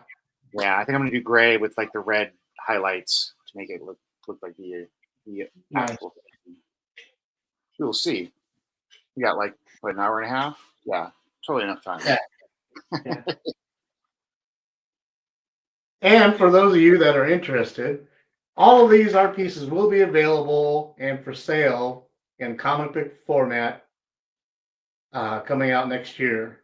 So all the art pieces that you see us draw throughout all of these live draws throughout the year that we've done them will be available. We're going to print them out for you and have them available for you to purchase. So these gonna are make look a awesome. Were you making a book? Yeah, 11 by 17 poster book for all of them. Nice. Yeah, and this Yeah, we gotta make some sort of content here, you know. Yeah. and today is a year since we started doing this. Yeah. Really? Wait, Yeah. Yeah, really? it was Halloween was our first one. Yeah. We've done like 6 or 7 of these, right? Mhm. Yeah. Nice. Throughout the year. It's really the only reason, the only time I actually make art. That's why we do this. And so you understand why I keep pushing to do more? Because I like seeing your guys' artwork and stuff. And Yeah, we are a comic book I publisher. rarely do standalone art, you know. Yeah. Just one-offs, except when we do these things. So it's good. It's good practice. I'll tell you that. It is. It keeps me. But it keeps you guys fast. That's keeping me for sure. sharp.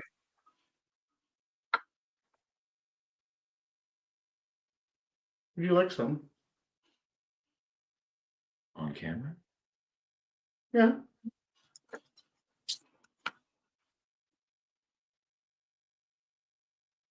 Hey, I don't know if it would help too.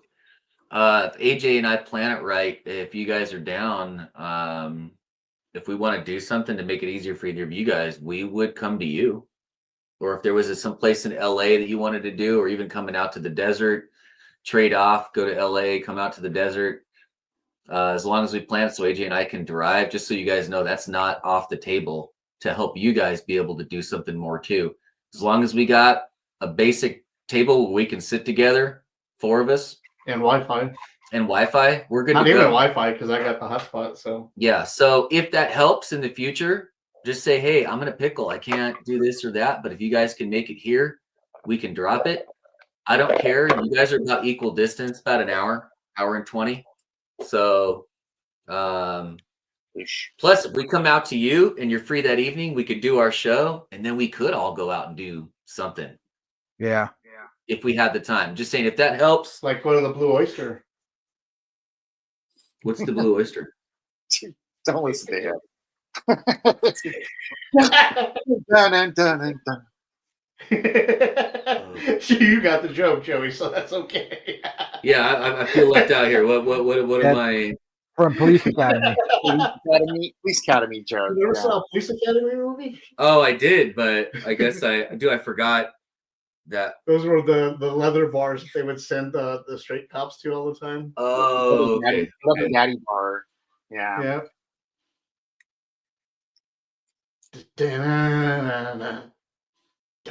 I don't know. Those dances together. It's still hard to get the scene that I can never get out of my mind from Naked Gun is when they're in the adult store and he's got the dildo on.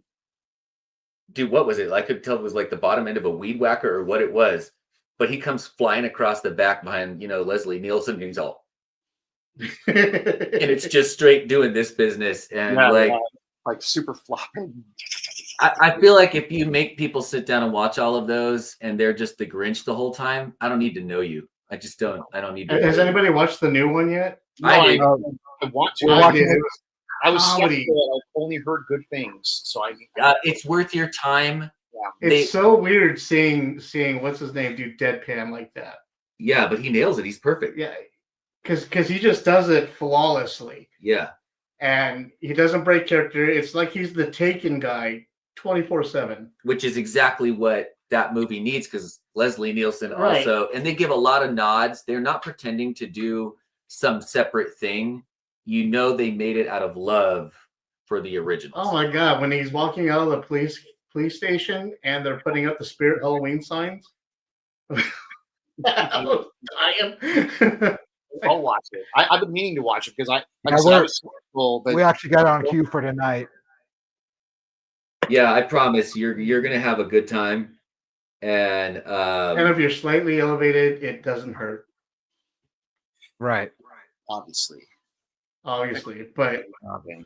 I'll be Well, back. because it's the guy from Lonely Island that directed it. right, yeah. Okay. Yeah, it's a good time. The people that show up in it is extra. Yeah, it's freaking good. Initially, when I heard about it, I was also skeptical, like you guys. Like, some things I don't want them to touch. You know what I mean?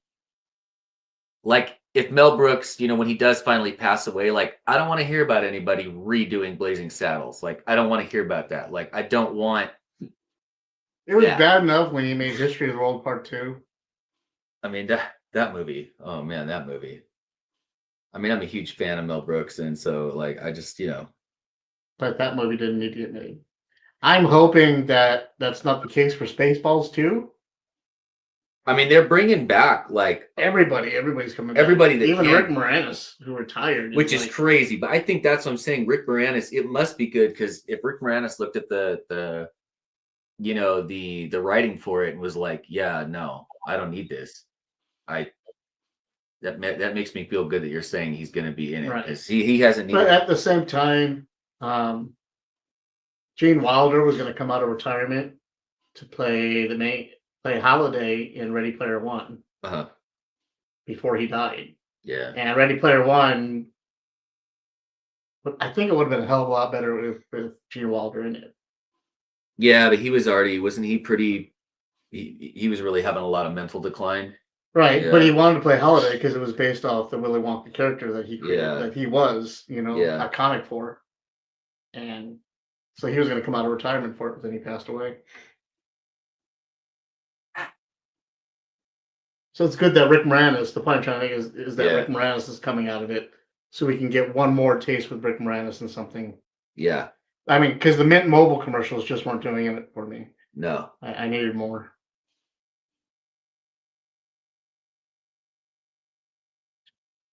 When was the last time you actually got to sit down in your house in that room and draw something, Justin?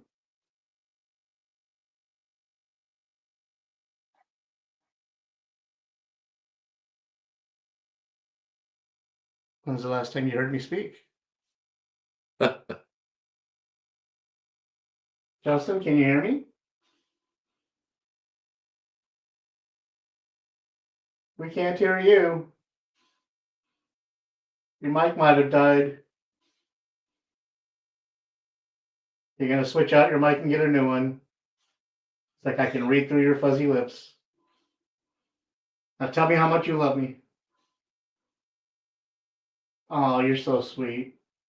You hear that, guys? Justin loves me so much. All right, is that better?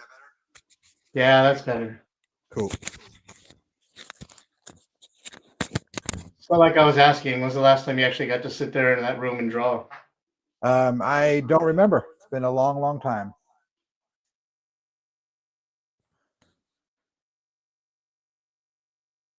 There's up in Idlewild, there's an art store. I don't know if it's still there, but 85% of the art store was art by an ex-Disney artist, which I feel bad for not remembering his name. But he only did backgrounds. He only did just those epic, beautiful forest backgrounds and little houses and whatever. And the lady that was selling the art for him, who was running the art gallery, said, she's like, I can't sell them fast enough, and all he does is sit there and just pump them out at home, but want to have nothing to do with the gallery. She had to not con him, but basically push him and say, come on, let me bring these down. But he was just post-retirement, just sitting in his house in Idlewild by himself, drinking coffee, very shut in, did not like people. but was pumping out just for the sheer love of doing it. Yeah. Never stopped.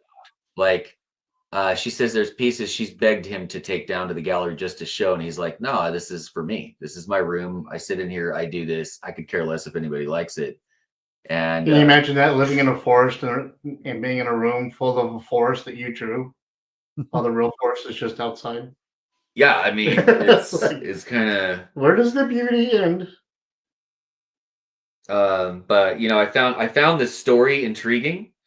I had wanted to buy some, but we're also talking like Thousands of dollars. yeah, I didn't have it, but she had some of his pencil work that was just, like I said, just the pencils for the backgrounds that were on these giant, like 3 foot by 2.5 foot stretched, heavy, thick paper. I don't know what kind of, it was a very natural paper. Cardstock. Dude, just the pencils alone. I was like, what am I even doing with my life? So all I'm saying is if I end up being a recluse and just draw in my house when I'm 70, that's not so bad. See, I want them to make a book of just Mike Mignola's backgrounds. Oh, dude, yeah. I love. That reminds me. I went and downloaded and watched Atlantis: The Lost Empire the other day, just to remind myself of Mike Mignola's, because I'd forgotten. I hadn't rewatched it since I found out about Mignola's influence in the work. So I'm rewatching it, and I feel like I'm blind. I was blind the entire time before because it's completely obvious everywhere. On what? Yep. On what film? Atlantis: The Lost Empire. Yeah, which is also just actually a pretty decent, just animated movie. It's a good movie for sure. Really, I didn't know that. Oh, dude, he did all the design work. Yeah, he did all the design work and character art design and everything. Huh. No, I had no idea. All right. The ship design and the background. Yeah, so that's why. Same way. When I went back and rewatched it, and all I had to do was see the guy's hands, I was like, "Holy shit!" His signature is all over that movie, especially the background. Oh my god! You should definitely check it out, Joey. Well, I've never seen it. I had no idea that he worked on that. Yeah. Okay. You'll totally be able to tell too. And you'll feel dumb for it afterwards. That's easy. I feel dumb all the time. Must be that Commander Pike haircut of yours. Yes. It makes me. It lowers my intelligence. Yeah. I do that just fine on my own. I don't need a haircut to do that.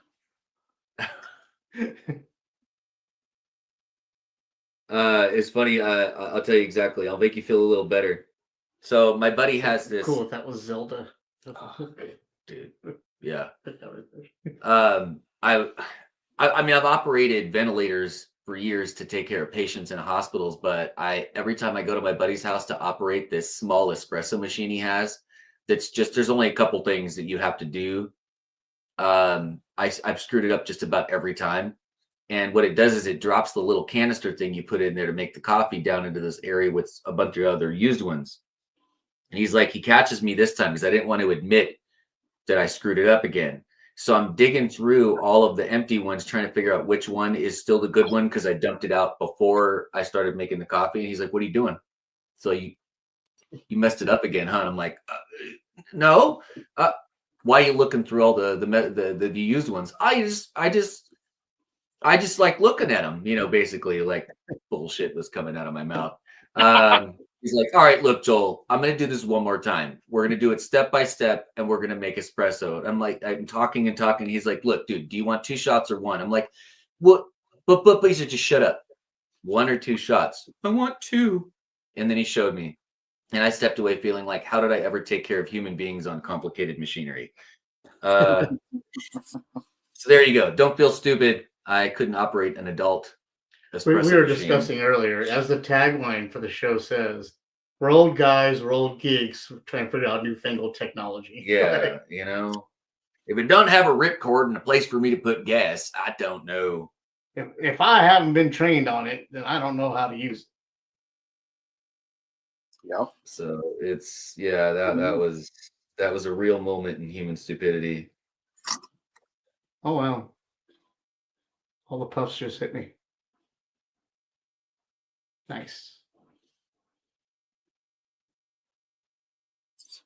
Or memory really baffles me. I can't remember really, really important things, but if you ask me pretty much what weapons and accessories came with the original G.I. Joe line from 82 to like 90, you said a figure, I'm like, oh yeah, dude, good. There Right. was 2 different hardback versions, blah, blah, blah, blah, blah, blah. Also, they re-released them later in 2001 with different color scheme.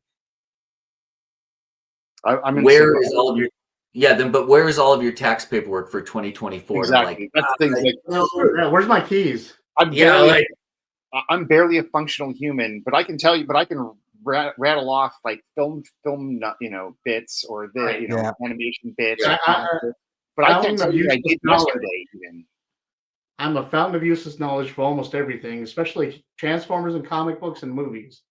Okay. But I had to buy a wallet with a magnet on it, so I knew where I put my wallet every time. Because Man. otherwise I would forget where I My put mom- my wallet. My mom gave me last time I was when my mom was around.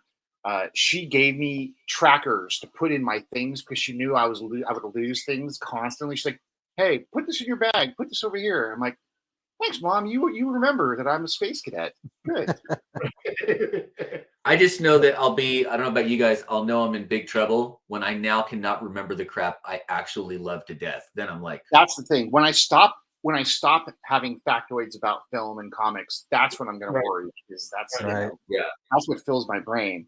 like your most dear things. I was, Yeah. it's sad. I was trying to remember the map from Super Mario Brothers. I couldn't remember it. I'm like, but I used to. I have this thing memorized. Well, I'll let you have that because, I mean, when was the last time you actually played? I'm sure muscle memory is a different thing. Yeah. Yeah. Like I can sit here with my eyes closed and have it done, but if I tried to think about it, I wouldn't be able to do it. I feel like I spent my 10,000 hours on Super Mario. Whether I can't remember it now, but if you put me in front of it, I would probably still remember how to do the stupid turtle unlimited lives trick and Right. Yeah. all Or that. jump over the flag. Yeah, all that nonsense. I feel it would come Yeah. because I put my 10,000 hours into that easily when I was a kid. Yeah. I played TNC Surf Shop like never endingly.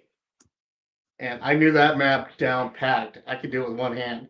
Now in Mario, would you have harshed me for using the warps, or you were a purist and like, no, dude, you do each level. You don't warp, you piece of shit.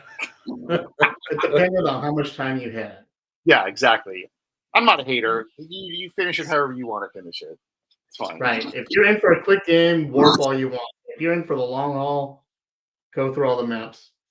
I do the same with Zelda. Do I want to warp through all this, or flying chicken through all this, or what? I mean, I admit there was a certain pride of like 1/4 marathon run, all the way through, and that's the thing. But then, like, so what? That's it. It gives me Yeah.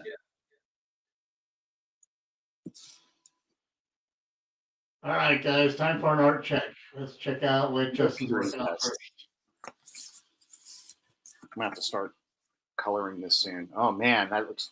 Flip it. I'll just flip my head. Yeah. I don't need it plugged in anymore. Hell yeah. Yeah, that looks awesome. Hell yeah.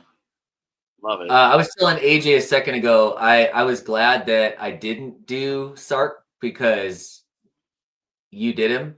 Two Sarks. The thing is, though, is that like even though he's a D-bag in both worlds, like visually and just his character, I don't know. I love him so much. Yeah. And So clean, Joey. You're saying like David Warner is one of the greatest villain actors of all time, and to have he just nails it. Dude, Time Bandits. Yeah, Still, literally, yes. Yeah, we totally had this conversation right before you got here. yeah, I love that movie. I'll always love that movie. I'll watch it 1,000 times. Same. But I won't You watch know. I won't watch the reboot though, because I didn't care. But I'll watch the original. Oh God, there was a reboot. They There did has a been TV recently too, like last year. That's awesome, by the way. That is so good. Oh wow. It's That's so rad. good. But we were talking earlier. This And this fucker showed up late. but this gets us to do things we normally wouldn't have done.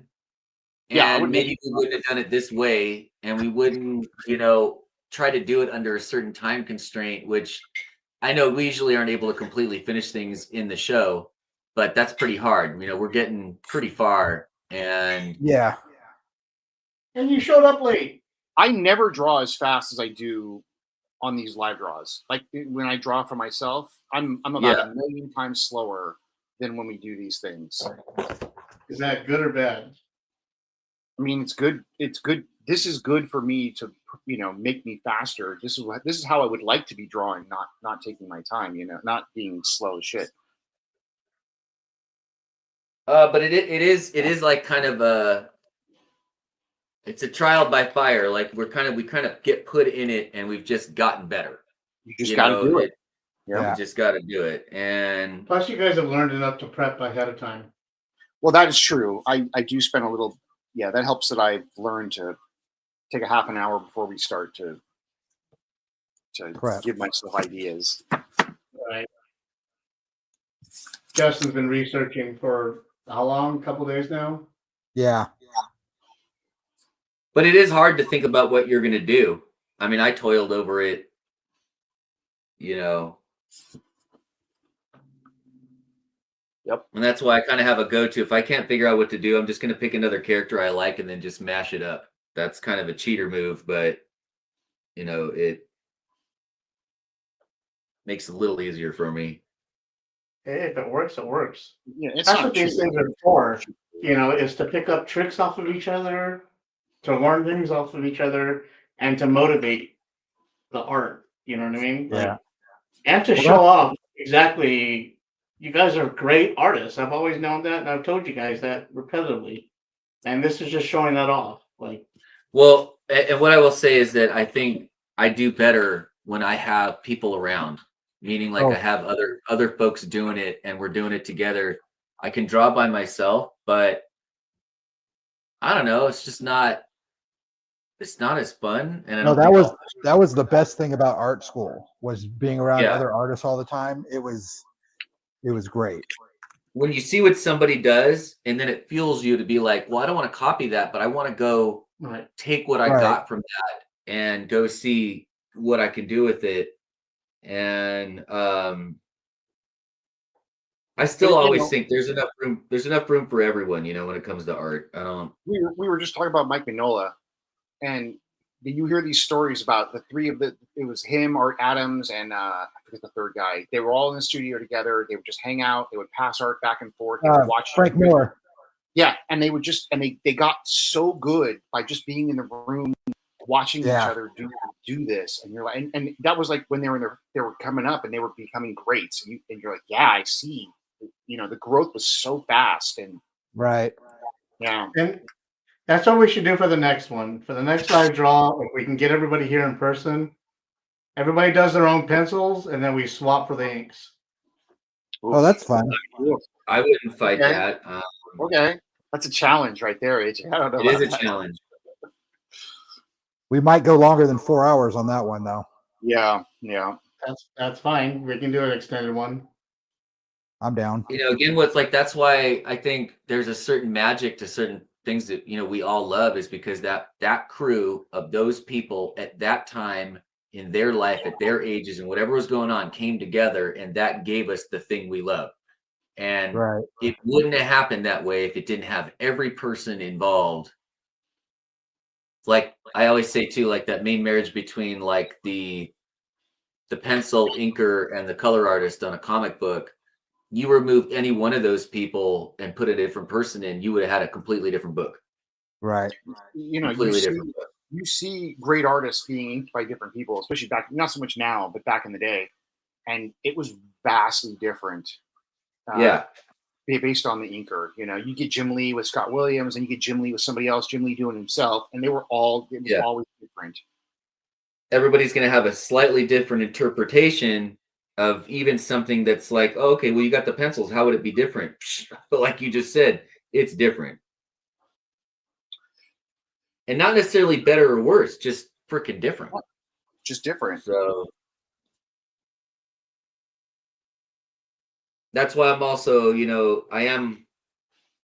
it was interesting to see like Lemire do work, because he can't do everything and he's doing a lot more work than he ever did before, but he has had to hand off art to other people to go ahead and ink. And he's a great one of those that writer and artist combinations, you know. And that's where it's weird. Everything he did in the past like was always 100% him. It was never anybody else. And so when you see his art, you still know his art, but you're like, oh, okay, somebody clearly had to pencil, start ink and color it. It's still definitely him, but it's got a different flavor and it's great. I love it all.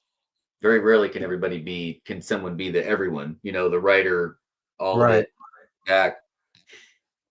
Yep.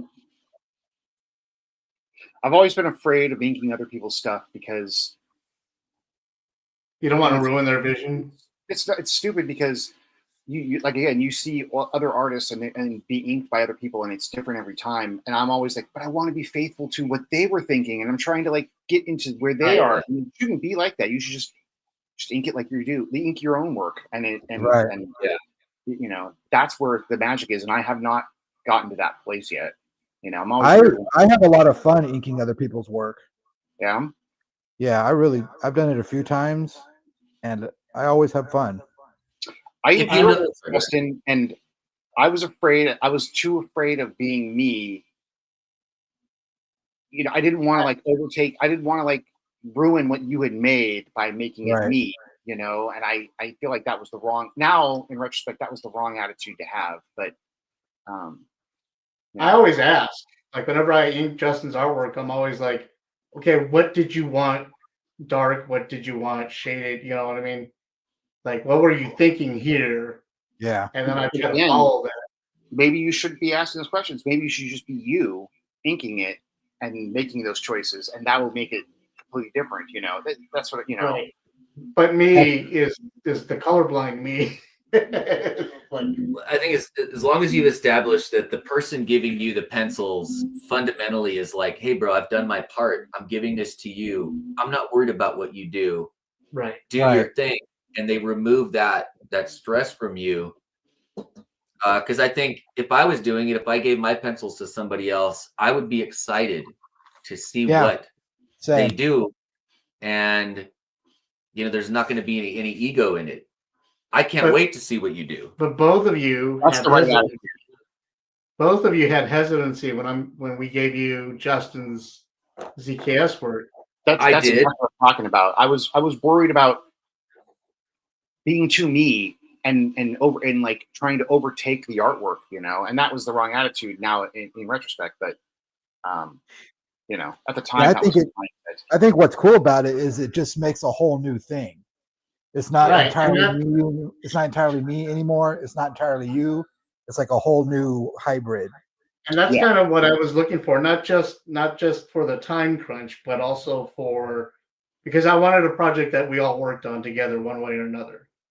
And so I thought, well, it'd be cool if Justin did the pencils and Joey did the inks, and I wrote the story.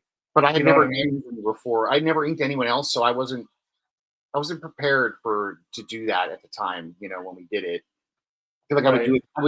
I would treat it completely different now than I did when we did. You know, however many years ago that was. At least we have the luxury of knowing each other. Right. You know, like in the business world, they just say, well, you're doing this. All right, you guys work it out. Right. And you're walking on scene with some dude you don't even know, who you may not even like. Right. Could be someone you're like, dude, that guy in the industry sucks. I don't even want to deal with that guy, but you've got to make it happen. You just randomly bump into him at a bar at a con one day. Hey, didn't you ink my shit? Yeah. By the way, we're going outside. Yeah, you right ruined now. my artwork. We're going to throw down now. That was not the hula hoop I intended it to look like. No. Yeah, you know what's fun is I'll go online and just find like sketches by artists I like, and and ink them. Really? I do that too. Yeah, I did one of Planet Hulk, just his head and armor. That Arthur Adams. It was a sketch Arthur Adams did, and I inked it. And I'll put it up later so you guys can see it. But I love the way it came out, and I showed it to Arthur Adams. He said I did a really good job. It Nice. made me very excited. Yeah. Yeah. I do that a lot with like some of your guys' artwork. I'll grab them, or like Emil Capacera. I can't pronounce his last name, but I'll grab his artwork.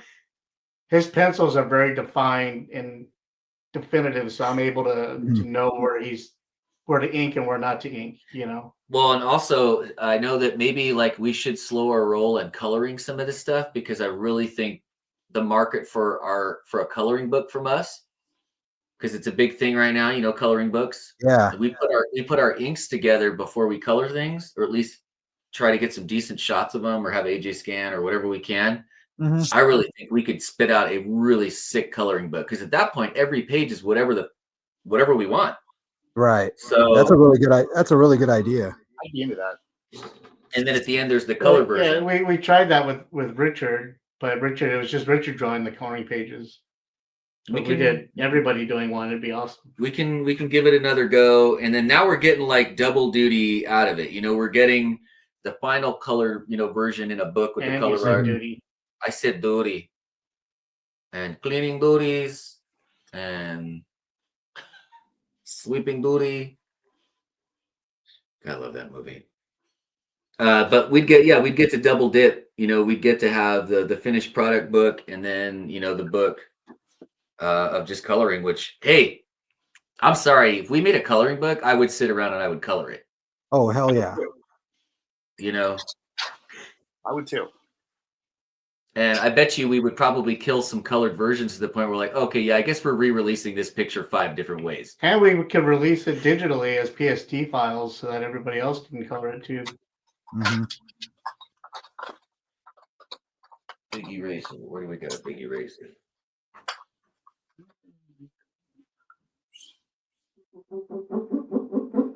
Oh, time. Time is the only thing, man. Like Jim Croce saying, if I could have time in a bottle, I'd go down to the liquor store and buy like a case of it for us. All Like, right. bro, you got to get down here, dude. I got some watermelon flavored thyme. Oh my God, it's so bomb, dude. I got mango last week. Can't do mango time. Sorry. Can't do mango thyme. No worries, AJ. I'll get you your favorite flavor of thyme. Don't worry about it. Sweet tea time.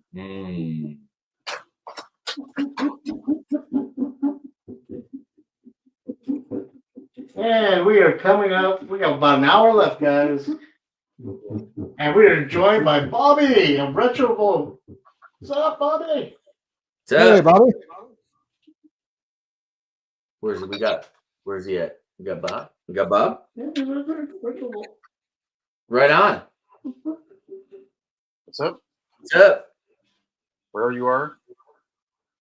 Out in the vast world. He is joining us on Instagram Live. Nice. He's out in Calamasa. Oh, not too far. No, it's where we streamed the live draw from. Yeah. One of my favorite places on the planet. Retrovolt Arcade is awesome. If you guys remember, we did the live draw there. Which one did we do? We did the alien one. Alien one. We did the alien live draw from there. They have arcades set up. $15 on Tuesdays to Thursdays. You can play games all day there for $15. Yeah. Otherwise, it's like $10 an hour to game all you want.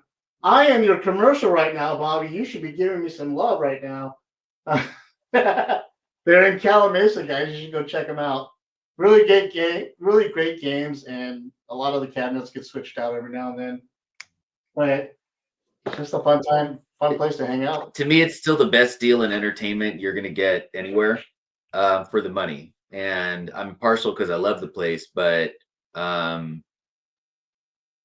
where are you going to go? Like you said, to do an all-day play where you could go grub and come back and keep playing. Like there just isn't any, and it's just unique. And it's like I said, AJ said, you know, Bob will take different different cabinets out and put in new stuff and new games. So, you better enjoy it while it's there, but it always, he keeps it fresh. Like you never know when there's going to be some new thing, which there is a Star Wars machine that I believe he either already put out or is going to put out. I hope I didn't ruin the surprise, but I was pretty sure it's probably already out, Bob.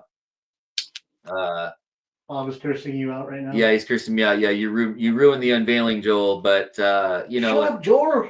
yeah. So it's a good time, man. It's a good time. And he's also very supportive of artists and. Oh yeah, you go check out some of the artwork he's got on the walls. Joel's got some over there work on. Yeah, big supporter. Of a lot of things, and so. Plus, it's in Calamasa. What else have you got to do in Calamasa? Like, Well, it's worth driving out there if you don't live nearby. Yeah. It's really cool. Anyway, so I'll wait for that Zelle for the cash for all of this good talk. Free advertisement. Just send it to Forbidden Panel. Yeah. On Zelle. Yeah. So we're patient, Yeah. Or just give us some more free time out in that side room of yours, and he's got a great room on the side that we were able to rent out. The party room. The party room that you guys can rent out. It's got monitors. It's got gaming stations. It's got tons of space, tables, chairs, and all that stuff. Its own restroom. Its own restroom. Yeah. And you guys can just set up in there, have a party, pizza party, or whatever you want going on, and then just go out and game the rest of the day. It's not a champagne room. I'm clarifying. It is not a champagne room. And there's room. No sex in the champagne room. There is none, and since there is not a champagne room, that automatically excludes everything else. No sex in the champagne room. No sex in the champagne room. No. I don't know if he was ready for that. You got it anyway, Bob. There you go, Bob. You got it anyway. If I had the address, I'd spit it out. Yeah, look it up, you guys. It's pretty simple. Retrovolt Arcade. There's no other competition for that name, so let me just get the eraser stuff off here.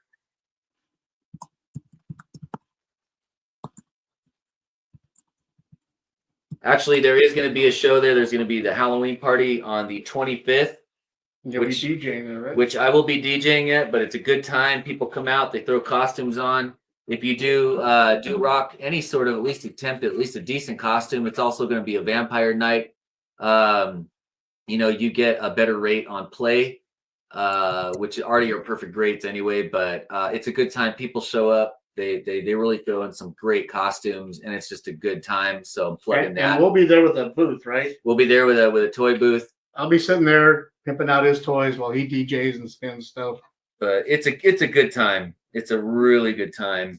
And so if you're trying to put some good work into a decent costume and you want it to get seen, that also. But that's also a great thing about his room. And I know we're going into like this commercial for him at this point. Yeah. But the cool thing about it is Joel's going to be DJing while you guys are playing retro video games. I mean, you throw in some bubbles, you got yourself a party, right? Yeah, and but you don't want to invite Bubbles because Bubbles gets handsy. So we want to let you guys know, thank you for coming to the Retrovolt podcast. Right. Only here at Forbidden Panel /RetrovoltArcade.com. This podcast is brought to you by. Right. Yeah. But we just like to play so much. That's why we don't have another home. So. Yeah. And all right, dude. Yeah, looks good. Now add some color. Yeah. So let me see what time we got here. I might have to scoot a route. Well, then tell me what colors you want where, and I'll do it. Can you get a good scan of this black and white before I color it? Yeah. Okay. Yeah. You want to scan that real quick? You want to show everybody? Yeah, it's just, I guess you guys, sadly, I got to go set up for the gig, but this is where I'm at right now. AJ's going to scan it black and white. Man. But that's rad. I did dig around. There was a few other characters I thought about doing, but I'll be honest with you. My favorite mashup is SpongeBob doing anything, especially things he shouldn't be doing or not doing. But he's naughty. So anyway, good? Yeah. Okay, cool.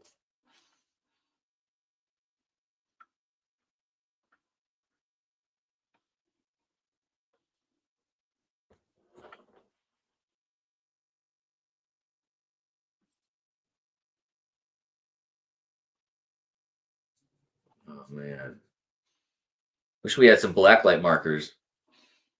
For real. Yeah, that would have been the way to go. All right, let's get there real quick.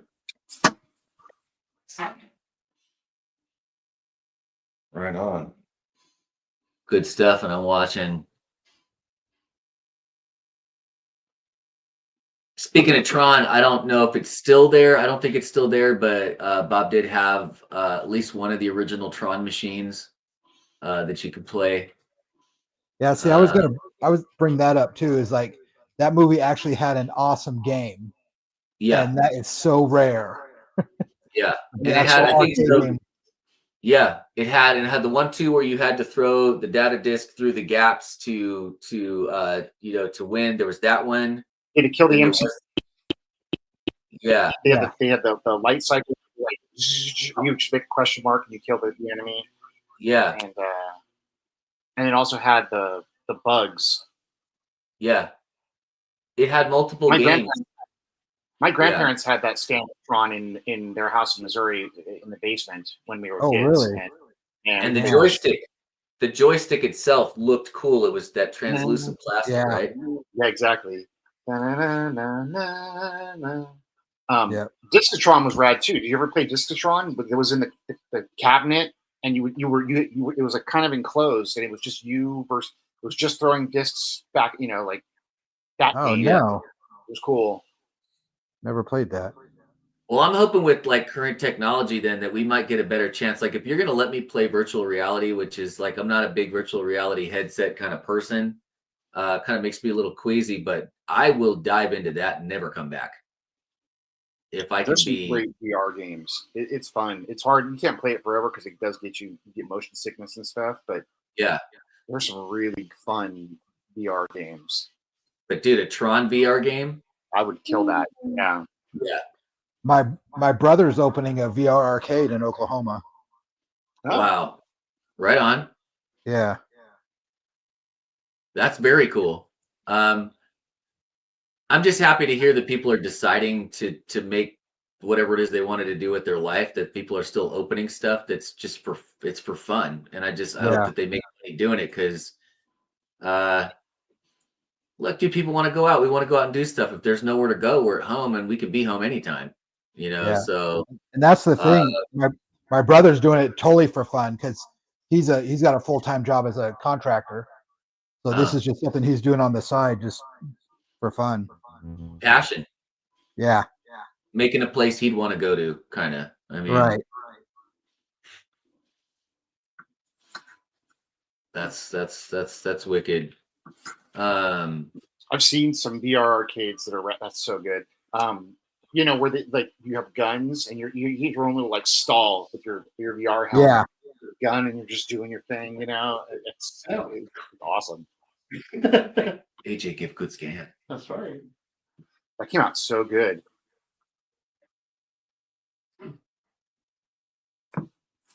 Gaston, take a look. Oh yeah. That's awesome. Can't wait to see it colored.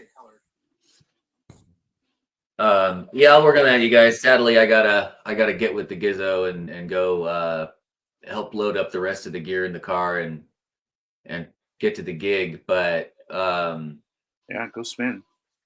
oh, this is a good time though. I'm really digging everybody's. This is some great stuff. Great stuff.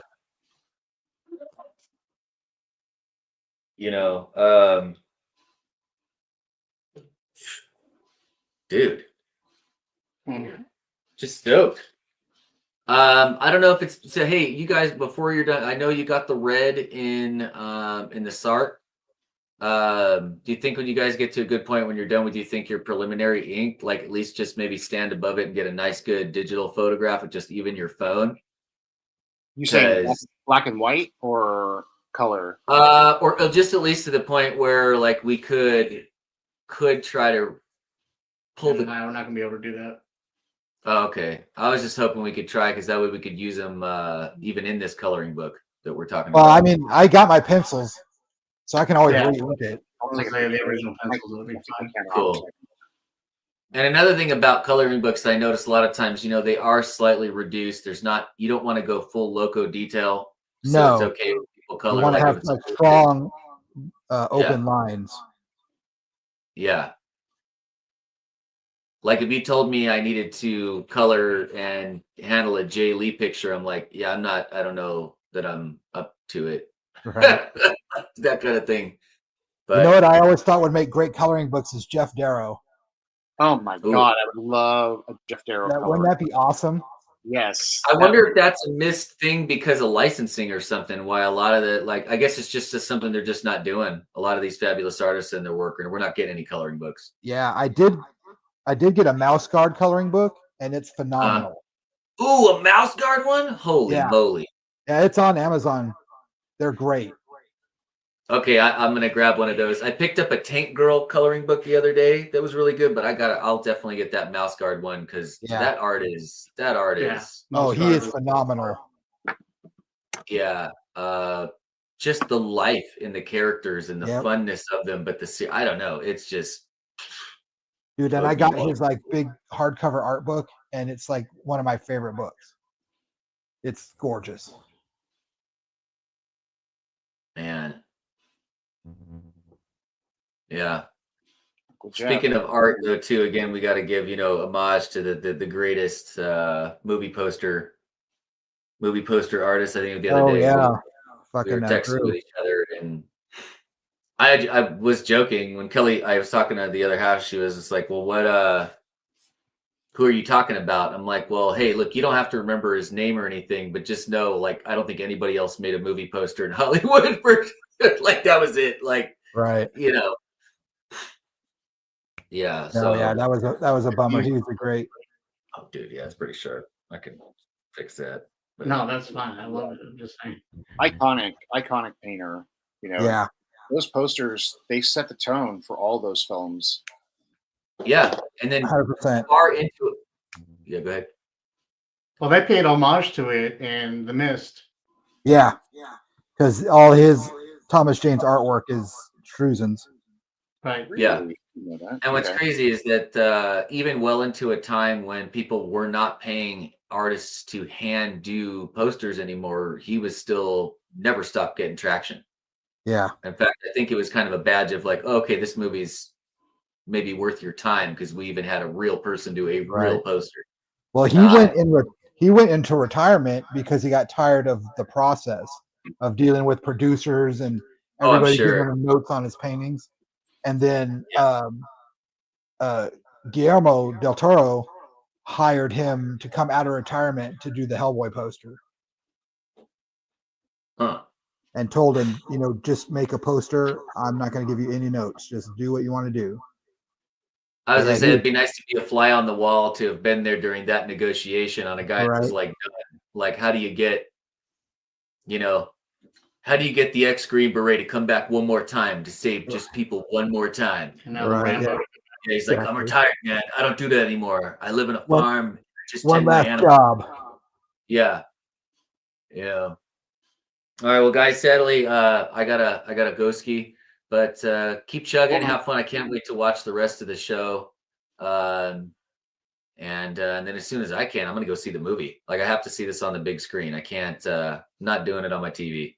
Hit me up. Cool. Right on. Leave your mic. Oh yeah, man. Mike. Easy. Thanks, buddy. Yep. Right on. Later, man. This with you, and then I'll just come back. We'll color it. Okay. Okay. All right, gentlemen. Later, dude. Later, guys. Have a good day. Don't forget You too. Yeah.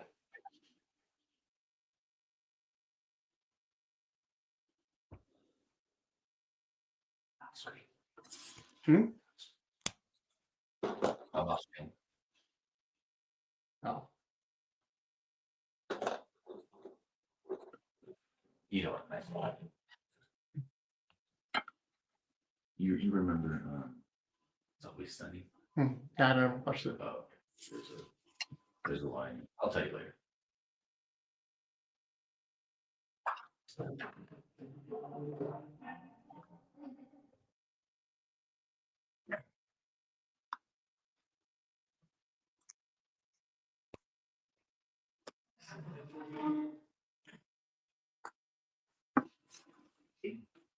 Can you print out? Okay, start coloring that. We're fun.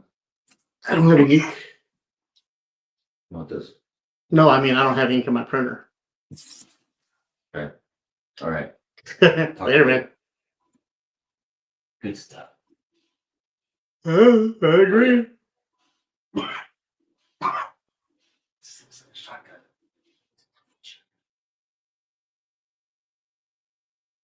Do, do, do, do, do. Talk to you later. And now we say goodbye to Joel. Later, Goodbye, Joel. Joel. Bye, Joel.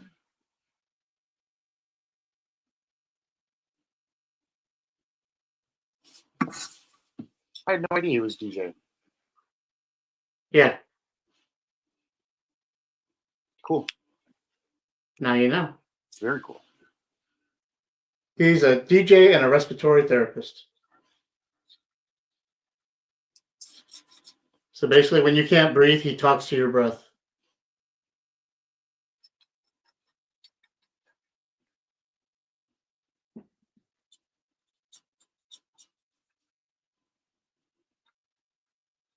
Do, do, do, do, do, do. We are creeping. We got about 40 minutes left. 3 people watching. Nobody Yay, else thank you, talking. people. What's up, people? Bob is drunk in the champagne room, apparently. I didn't get to go with you guys to that arcade. I got to go now. I can talk it up. I Dude, gotta it's see really it. cool. You got a really good like pinball section. Ooh, now you're talking my Yeah. language. They got a good pinball section. Dude, they got a whole wall of pinball machines. And it's like it's 1 fee. It's like an hourly thing. It's not like It's $10 an hour. If you go on certain days, it's $15 for the whole day. I could play pinball all day. Man, that's dangerous. Yeah. They have a really cool like brand new Dungeons and Dragons one. It's awesome. Ooh, I love that. I want to go with somebody. I want to go with a big group and do Gauntlet, and just run through Gauntlet, or run through House of the Dead, or something like that. Like, Yeah. Do they have what was that other multiplayer game that was a fantasy? There was a dwarf, and there was 3 players, and you could like call in dragons to bomb things. And Golden Axe. Golden Axe. Thank you. Yeah. Thank you. You got it. Do they have that? Because that's a coin. That's a coin killer in a normal arcade. But if you have free play, like you could actually beat that thing. They didn't have it when I was there, but like you said, they switch games in and out. yeah, I didn't see it. I'm not sure if they have it or not, but They had maybe ask Gauntlet. Bobby in the chat, and he'll tell us if he's still there. And it's in Calamasa. Yeah, like 5-minute drive from my house.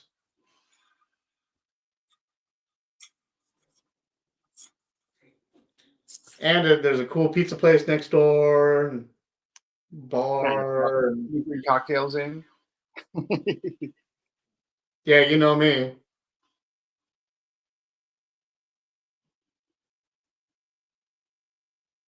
I'm playing pinball. I want a beer. You know, it's one of those things. We have a pretty good pinball hall out here in the valley, San Fernando Valley. It's a Korean barbecue up front and a pinball hall in the back, and it's Oh wow. dope as hell. It's That would be great. dangerous. That'd be so It's dangerous. awesome. Man, it's a great spot.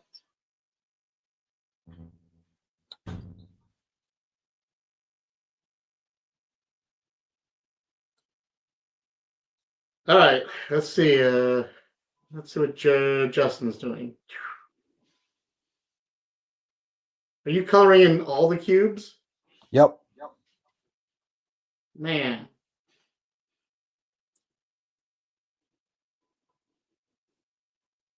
And see what Joey's doing. Coloring the recognizer. Nice. Oh man, that looks great.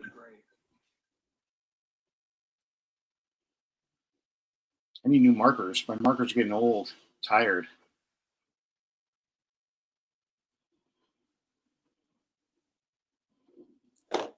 Yeah, I have to plug in my laptop.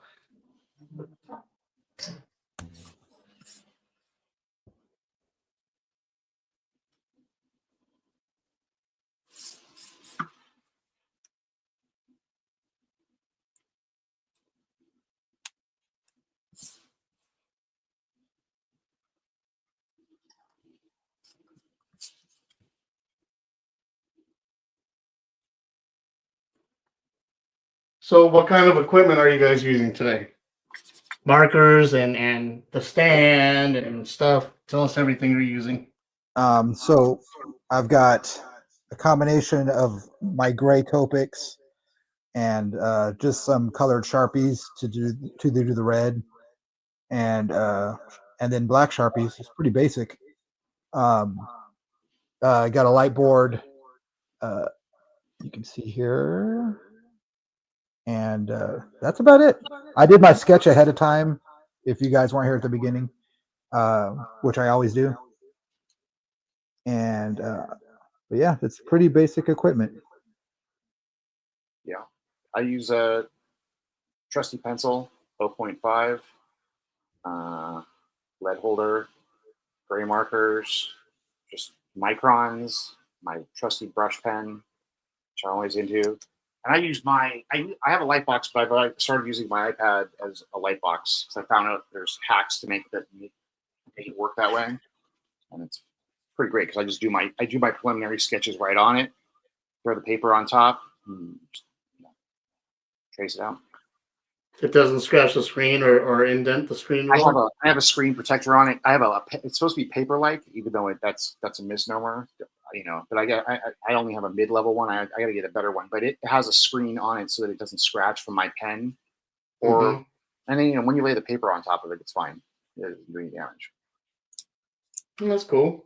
It was a cool hack to learn because I have a light my light box. It's old and tired, and and the plug in the top is degrading badly at this point because it's been years of use.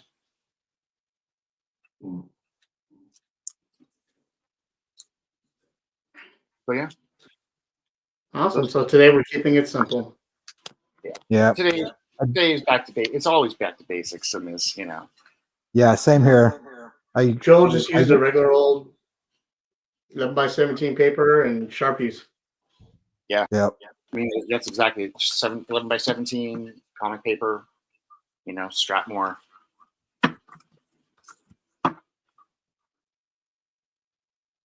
I, however, am using all this expensive tech to run everything from here to do this. Beep.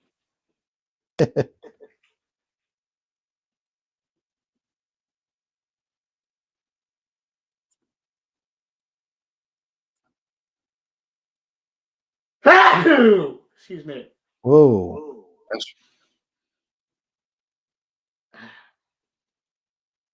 What else can we talk about? So the trailer for Forbidden Shorts is done, and that's going up soon. Cool. Our Patreon should be going up at the end of the month. Wait, how about you tell us what Forbidden Shorts is going to be?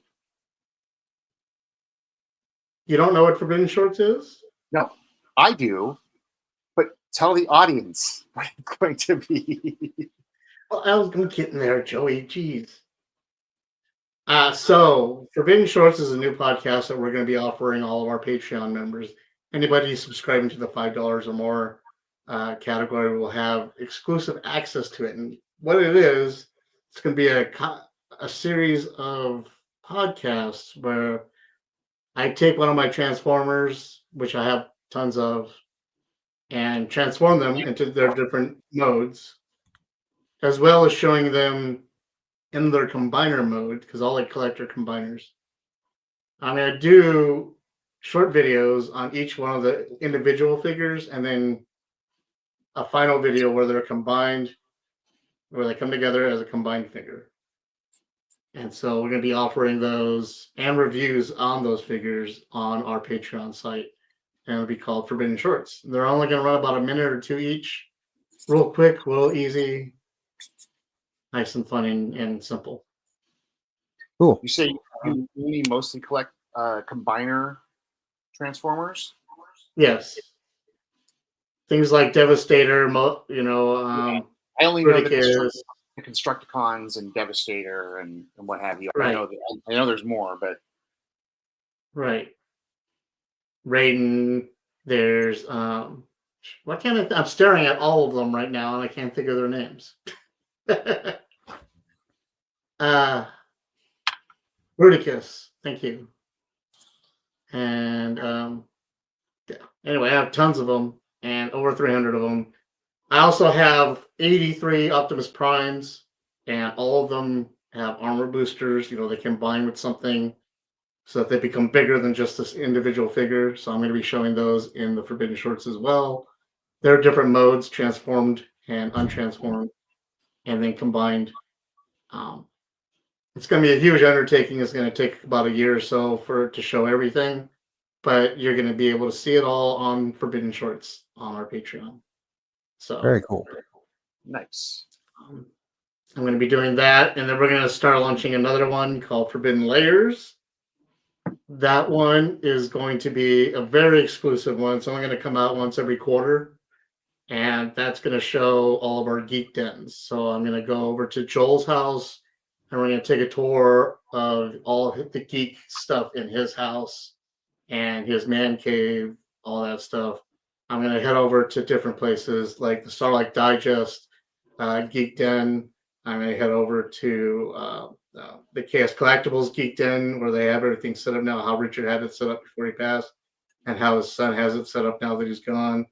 I'll be heading over to anybody else's man cave or Geek Den that they have set up, including my own. So I feel like that's the a new audience show that's going to be coming out soon. my sad geek cave every time we do a podcast. Everyone gets to see my sad lair every time, so there's no mystery there. Well, then that'll be our first episode, the sad man caves. We'll show yours and we'll show Justin's and yeah. I'll be like, is your man cave like this? It's not Head to real. forbiddenpanel.com right now and show us your sad man cave. Yeah. And we'll send you a poster to hang up in it. My man cave, man cave is great. I just can't stream from there. Right.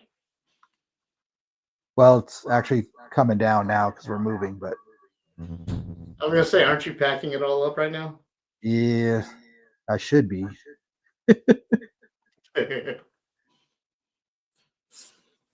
So those are a couple of podcasts that are coming to the Patreon. We're also going to have it set up to where a couple of the memberships will include free stickers on a monthly basis, behind the scenes artwork on some of the projects we're working on. Joey's got a big, huge comic book sequel that he's working on right now that I'm excited to see some of the work that he's been doing on it lately. I know that he's been recording some of the drawing work that he's done, right, Joey? Quite a bit, almost all of it, yeah. Yeah, so we'll be able to see some of that stuff there. And we're gonna and soon we're gonna start releasing the original Kraken book as well as a free web comic, to get everybody up to speed with the character. Just gotta get on so that. we got a lot of stuff coming to our Patreon soon.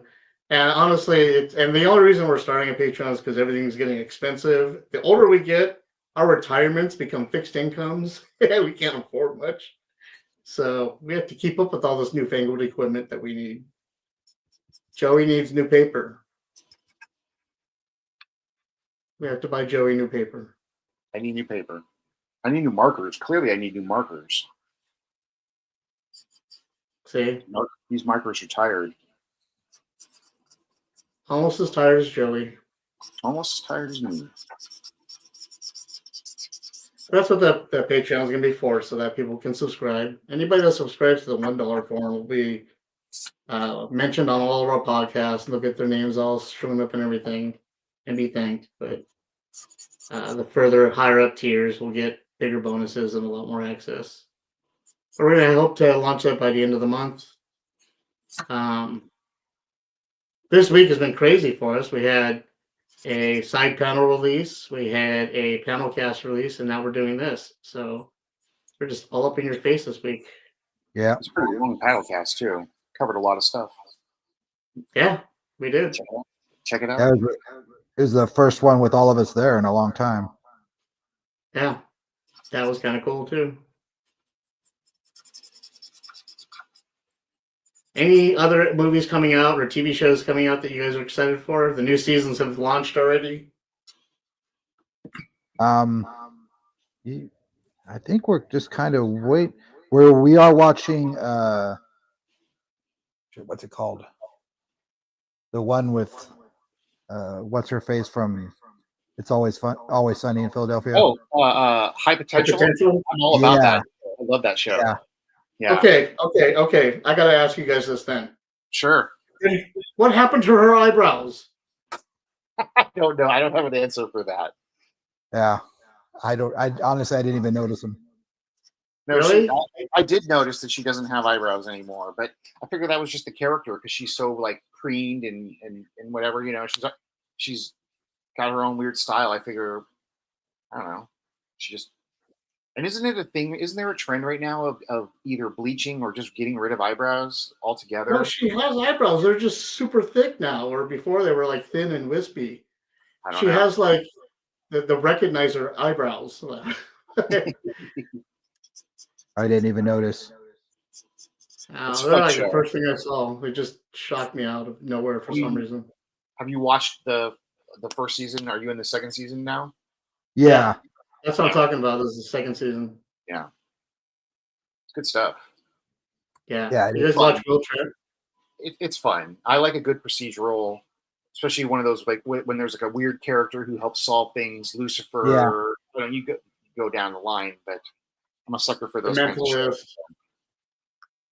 Yeah. It's like a new like Bones type show. Exactly. It's like Castle or Bones or like I said. Like And that's what I Lucifer, need. I need a lighthearted, good show to watch. You know? Right. with a lot of episodes. I like Yeah. that it's like classic, 18 episodes or so. Hopefully, we don't Right. know how many there's going to be this season, but hopefully 18 or so. You guys watch Will Trent? Yeah. No, I've been curious about it because it's also in the It's- same vein. Yeah, it's the same vein. Yeah, for sure. But I It's have the not. same thing, but it's good. Like good It's good. supporting cast, and yeah, it's cool. Yeah, it's good, dude. It's really good. You should Yeah. watch it. The first season will tell you. If you like it, then you keep watching it. But the characters are good. The side characters are good. Everything's good. Even the dog. The dog is. The teenage dog No, is girl. great. so I only know about it, the show from work, and then the dog seemed to be the star of it. Yeah, not star, but like the thing that like brings people in. The charm. Yeah. of it. It's the dog, dude. That dog's Betty. adorable. All right, I'll throw it on. I just finished watching the last season of Solar Opposites. I'm so sad that show's gone. I haven't seen it. Is this that it's done now? Yeah, it's finished.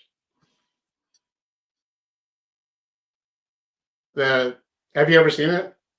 No, I've seen a couple episodes, and through work I know of it, but So the basic premise, for those of you watching who haven't seen it, Solar Opposites is about these aliens that land on Earth, and then they're supposed to be taking it over, but they're too lazy. So all they do is sit there and talk crap and make excuses for why they haven't taken over the Earth yet. So that's the show.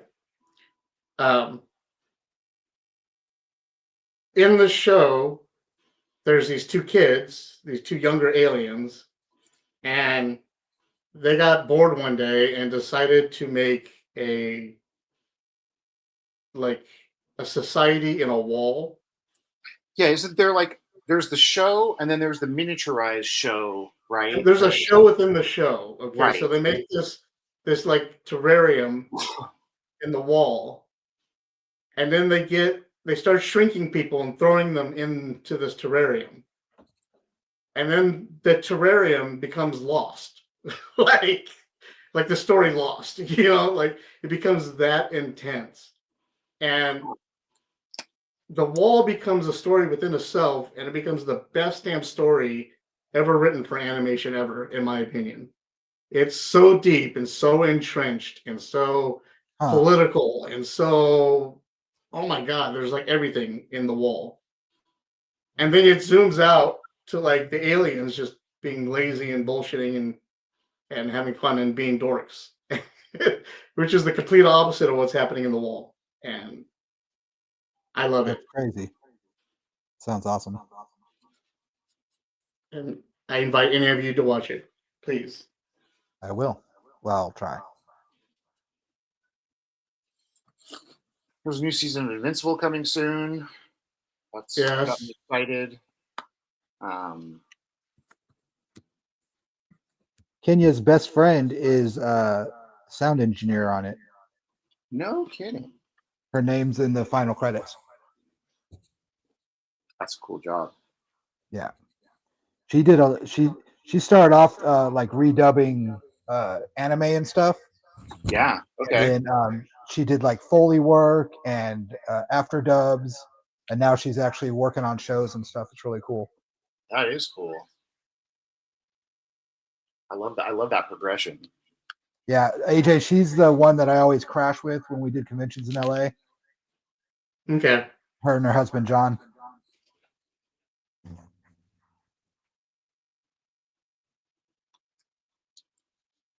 It's cool when you know random people in the industry. Yeah. Yeah, she grew up in the desert. Her and Kenya were best friends since like elementary school.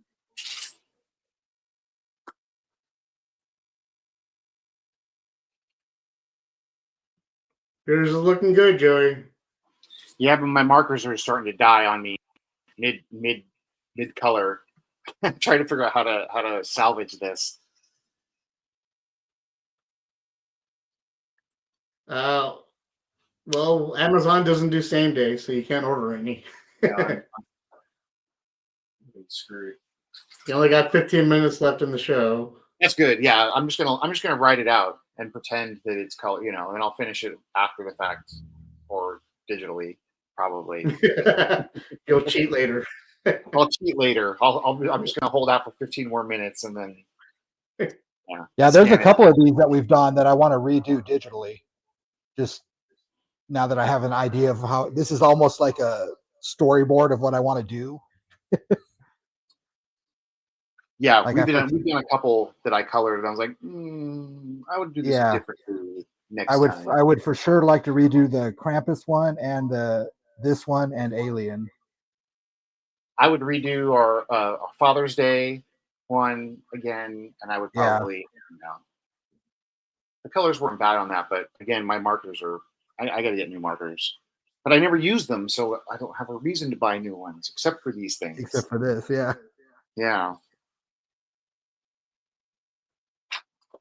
I went out. And, just because I only like Patreon to be able to afford to buy you new markers. Here you go.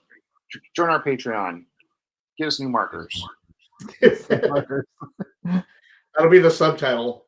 Since Patreon, Joey needs markers. Since I only use markers for this, I bought these ones at Walmart, and they were good enough for just doing these little side things. But they were like $25 for 24 markers. Oh, nice. And they're pretty good. They're decent. I like all my gray was with these because my Copics are dying. Yeah. And they work pretty good. I did I think I did all of the Alien one and the Father's Day one with them. Joey, have you been standing this entire time? Have I what? Have you been standing this entire time? Yeah, my drafting table that I sit at here is a stand. My brother and I converted it to a standing drafting table. I always stand here. Yeah, it's a thing. I would show you that the camera's busy, but when you do my Forbidden Lair, you'll see my weird standing desk. Shortest episode ever. Here's my computer. This is my game system. There's my bed. Here's my drafting table. That's it. Good night. Night. It'll be like the MTV Cribs for when they did Alien Ant Farm in Moreno Valley. Yes, exactly like that. This is our townhome. That's exactly what it's like. This Yeah, is so our dirt backyard.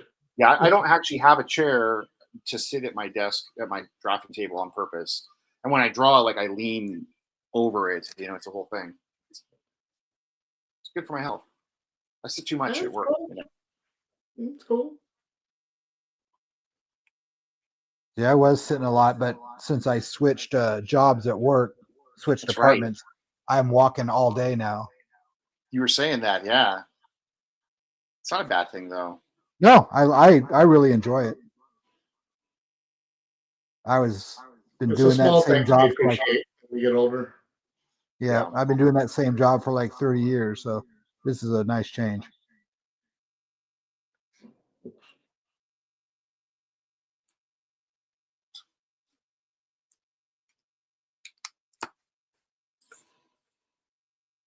And that's the thing about being in maintenance is people are always happy to see you because you're there to fix their machine.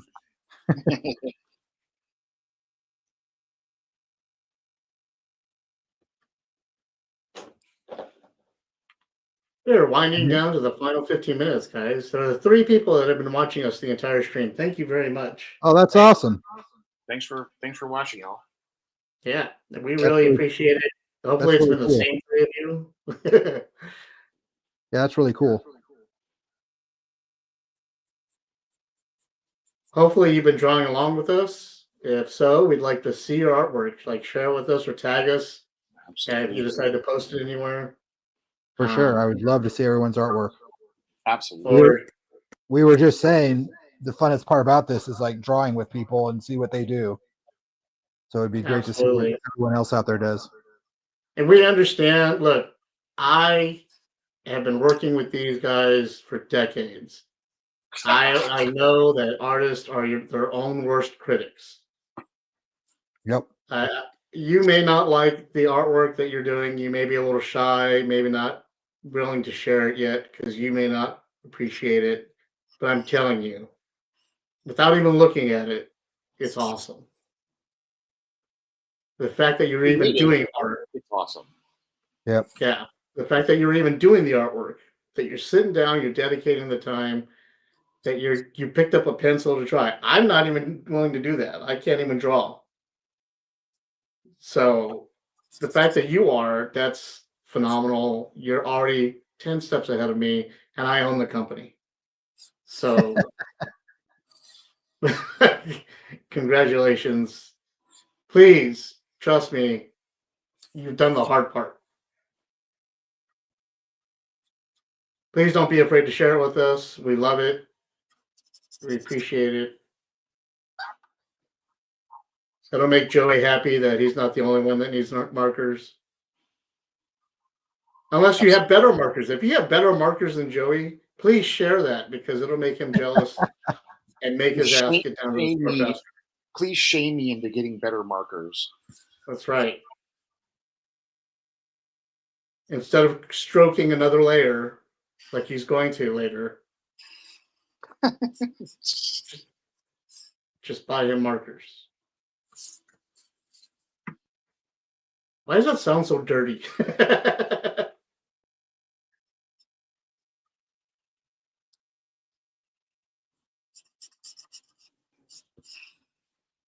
Also, don't forget, December 7th, we will be down at the, where will we be down at? The Joe Show? Here we go, right here. We'll be down at the Embassy Suites, December 7th, 2025, at the SoCal Joe Show and Toy Convention in Temecula. Come see us down there. We will have, Forbidden Panel will have a booth, as will Chaos Collectibles. We will be selling some more Richard's toy stuff off to help his family. So if you can come down and give us a hand, that'd be great. We'll have comic books down there. We'll have some T-shirts and we'll have some stickers, and some of my own personal collection will be down there selling too. So come see us and say hi, or just throw things at Freddie and throw things at Joel. That's fine. Just don't throw things at me. I've already got enough bad things against me. Look at my hairline, okay? Just leave me alone. Go throw Joe's at AJ, y'all. Y'all, Oh, Joe. I'm surrounded by J's. I don't need more J's being thrown at me. Thank you.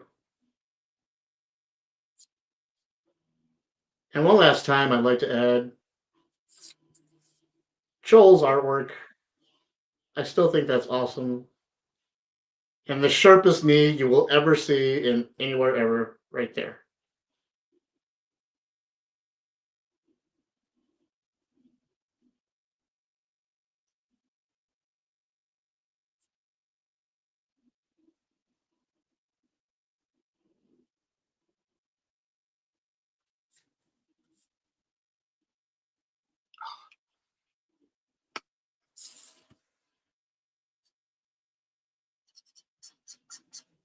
Man, see? Dead. Just dying right in the middle here.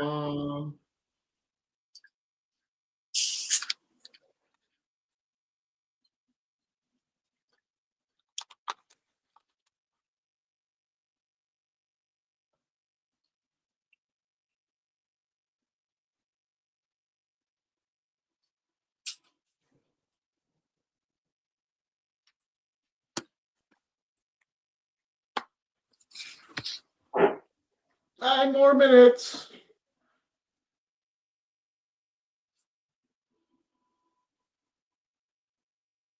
Well, I've got enough done to get the gist of it. Exactly. It's just a few of these last few squares.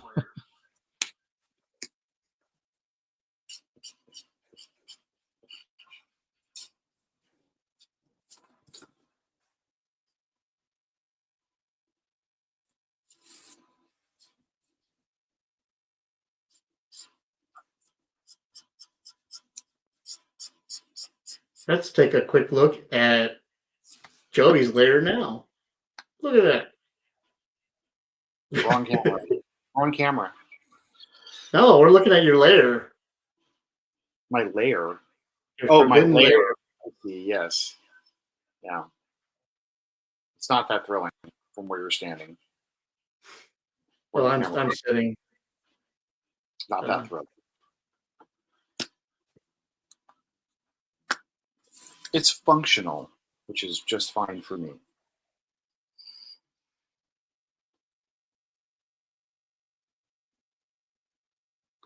No, I feel like if you watch our podcast, you've gotten a great view of my lair already. There's not much else to it. Here, I'll just add 3 more walls onto this view, and you'll know what you're going for. You know exactly what it looks like. And my laptop died.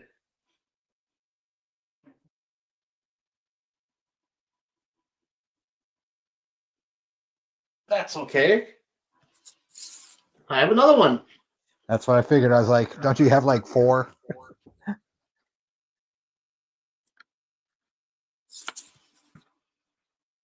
Do, do, do, do, do, do, do. Do, do, do, do, do. Do, do, do, do, do, Your Final do. Jeopardy? Do, do, do, do, do.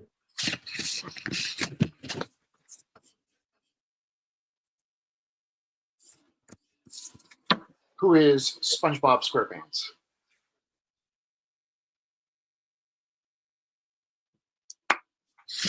I don't know. He lives under the sea or something. No, that was my Jeopardy question. That was a Jeopardy. You have to pose it in the form of a question. I know who SpongeBob is, damn you. Very familiar.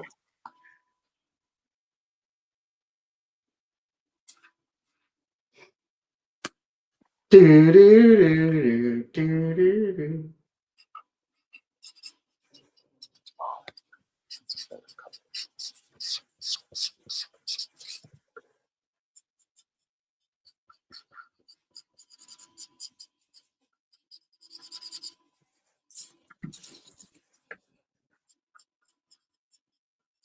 You guys can't even tell that my laptop died. I did all this behind the scenes.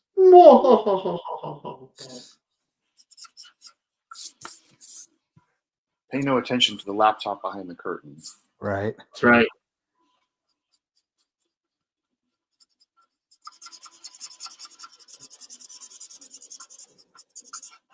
Oh, we have more conversations happening over in Instagram. Cool. Oh.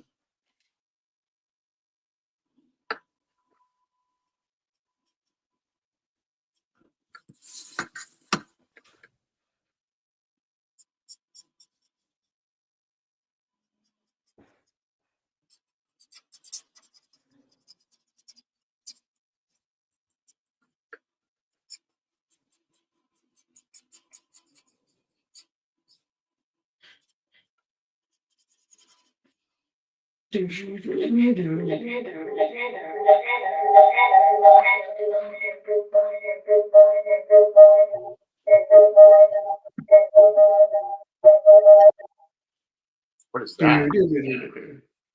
Me breakdancing. Alien Thought we broad. were in the middle of a Pink Floyd concert. Yeah. You're welcome.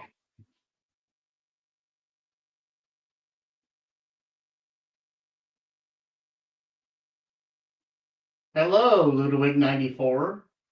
Hello.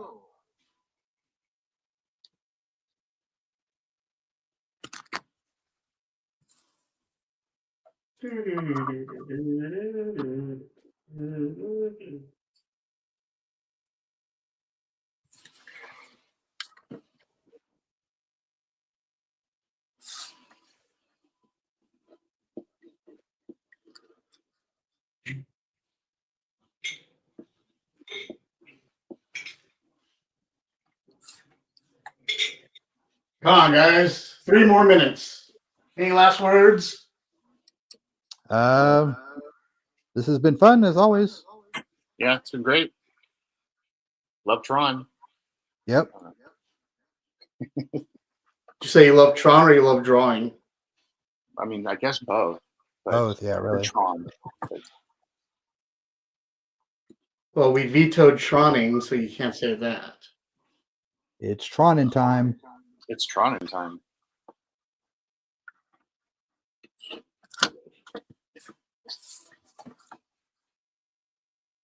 All right.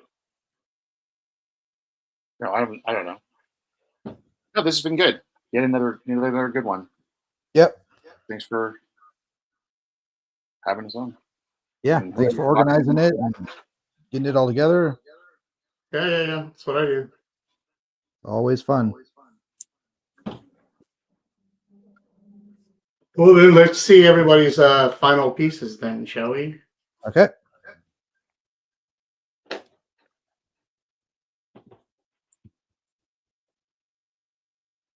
All right, I'll start. Joey, you seem to be ready with yours. Let's go there. Because it's gonna be, I guess. Oh man, that looks great. Yeah, that looks really awesome. Thanks. I mean, it'd look better if your markers didn't dry out, but Oh, yeah, don't get me started. Luckily, I took a picture of the black and white so I can just color it after the post fact. So all right, let's take a look at Justin's. I still got a few of the nice. grid walls to color in. You did. You put them on grid walls. Yep. I like how you got the bend in the wall too. Yeah, thanks. I wanted to give it like some kind of depth. Yeah. No, he's on the gaming grid. It looks like Yeah. it. You know? Cool. Looks good.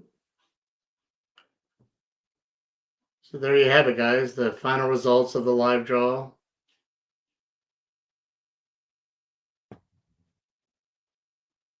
Thank you, everybody, for tuning in. This is the last 20 seconds, so we'll just go ahead and say our goodbyes. Thanks, everybody, for tuning in. Thank you, Joel, for joining us for the short time that you did, coming up with a great piece that he did. Let me show that real quick again, if I can. There you go, SpongeBob Tron Pants.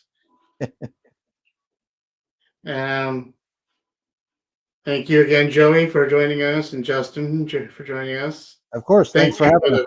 guys that were watching the entire time. And yeah, You thanks guys for watching. Yeah, that's for awesome. You guys troopers. were on the whole time. Absolutely. So, yeah, I guess that wraps it up. Thanks, everybody, and we'll catch you on the next time. Cool. Later, guys.